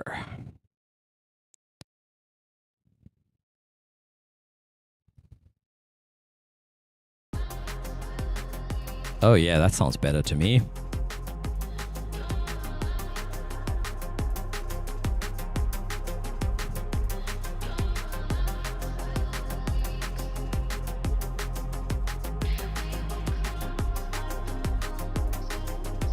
Hey, thank you for subscribing.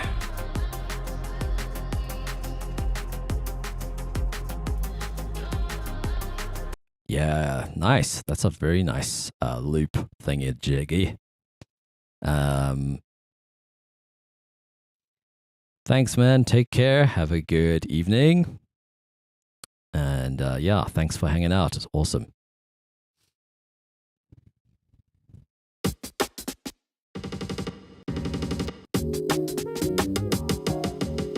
This was a fun track to make, or idea.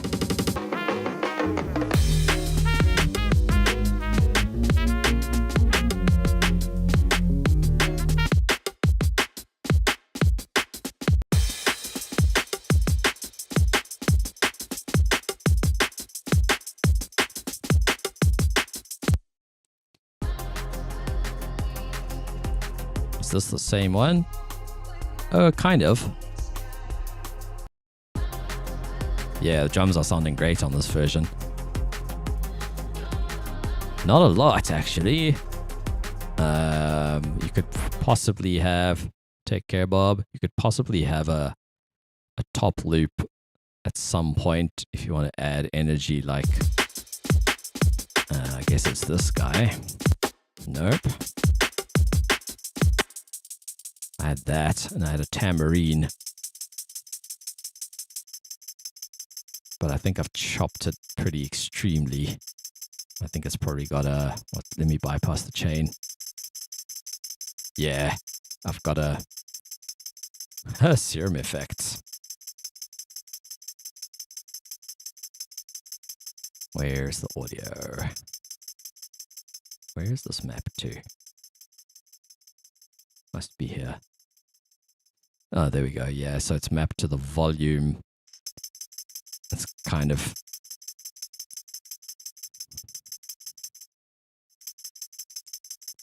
giving it a bit more dynamics, I suppose. And then this is from the... it's a pretty famous break that this came off. Let me just... oops. Copy that.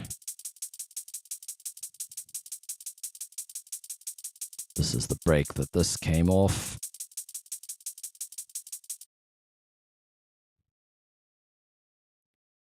There was a fade out. My bad.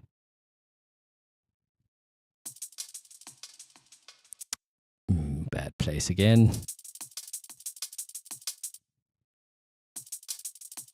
Something weird going on. That's the break. I forget what it's called.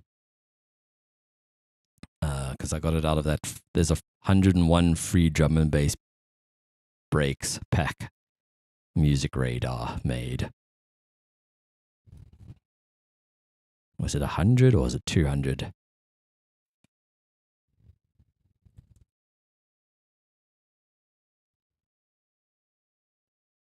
Sample Radar.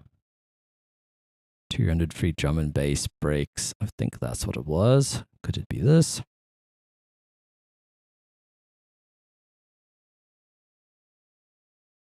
No, this is not the one. Could have been 100.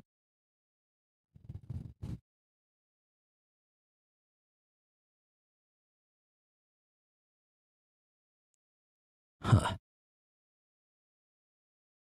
People know what's up.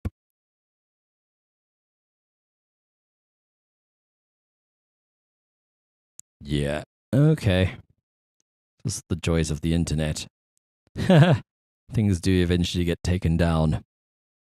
Someone's got a Dropbox link, classic.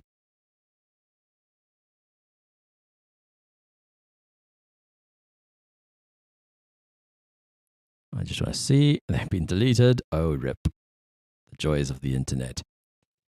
Nothing is permanent. Yeah, that's a good idea. I'll just stick them in Dropbox like that guy did. Because they are handy. Oh,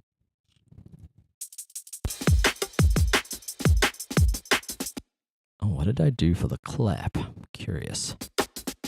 So that was a break from Reason.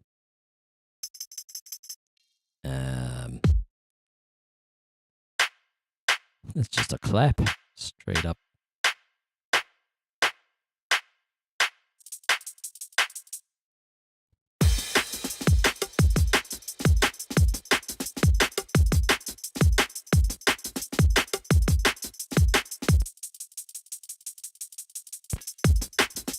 Anyway, I do need to head off.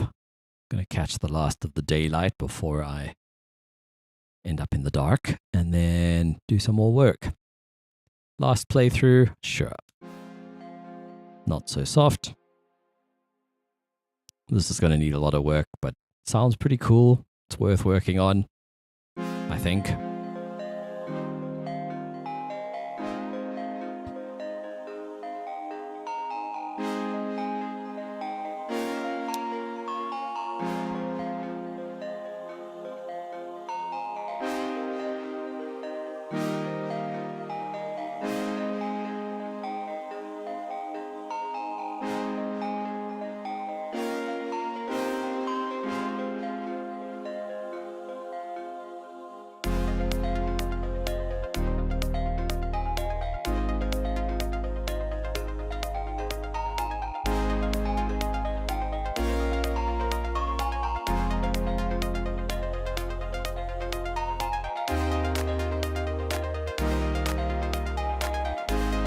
That one chord I'm not happy with. I'll figure something out.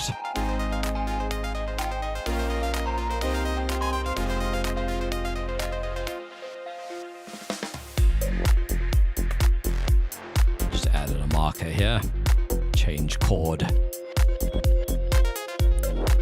Ah, that's cool. I'm gonna use this again.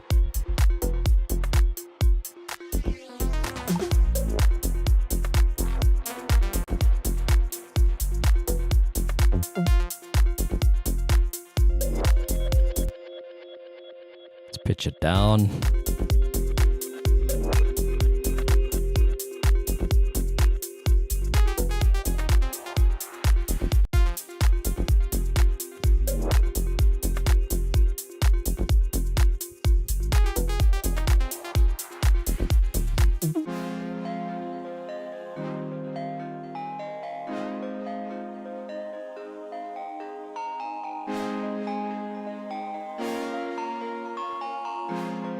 Last little listen. I must still save. I'll do that off stream.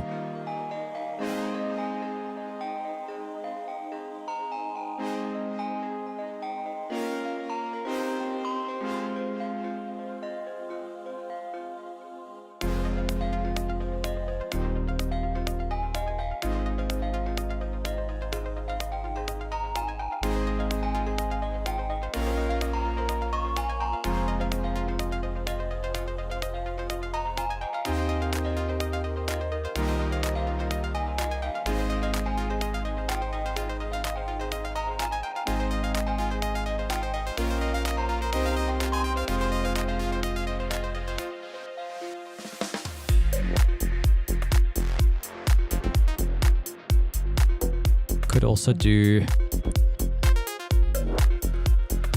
more of a pause before the drums come in.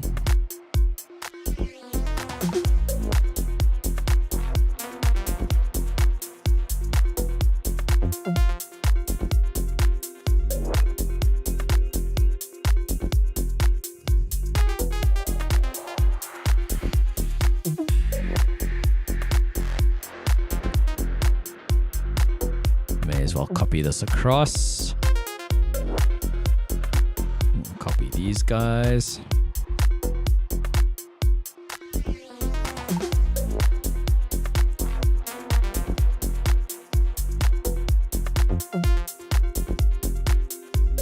Oh, you found it. Okay, cool.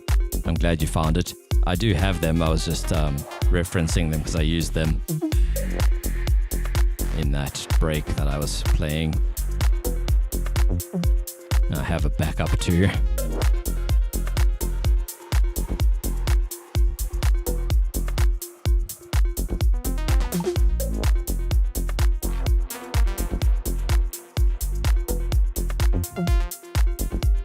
This part will need more ear candy.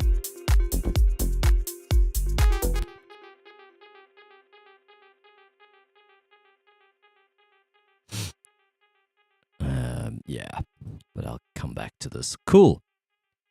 Have a lovely evening. Thanks for tuning in. It was fun hanging out with everybody. It was a nice stream. Enjoyed it. Yeah. Felt like I made progress and had fun with the stream.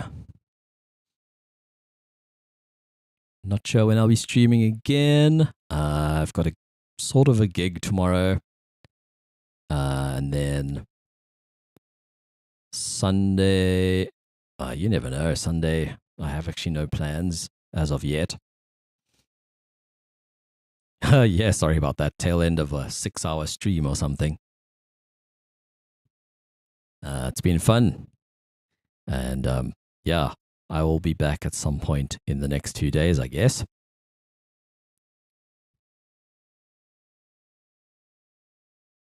Sick, that's pretty funny. I'm not sure either. Your name looks familiar.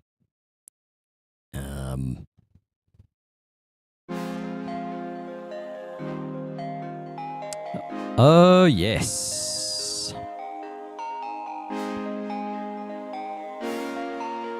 I met you.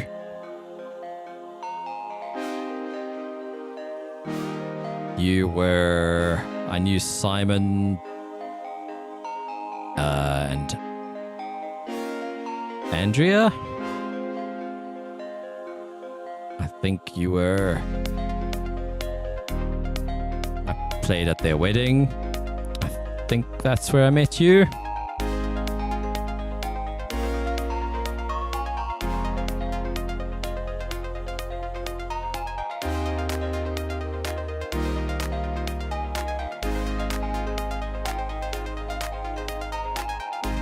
Yeah, there we go.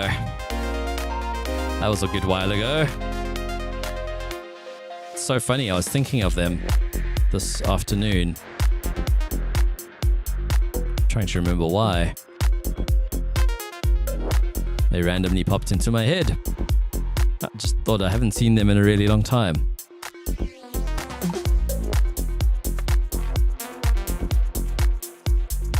And I don't live terribly far away, and we've been having security issues.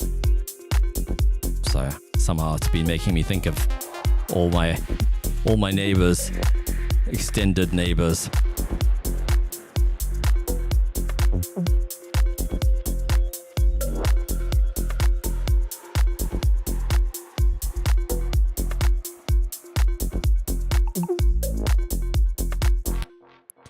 Thank you. Appreciate it. Been working on all sorts of different music. Been doing backing tracks for a client. Some of it's like soul music, some of it's house, some of it's like Afro pop, I don't know. Then my own stuff. And yeah, playing bongos when I DJ. It's summer now, so it's picking up a bit. But anyway, yeah, have a good evening. Thanks for popping in.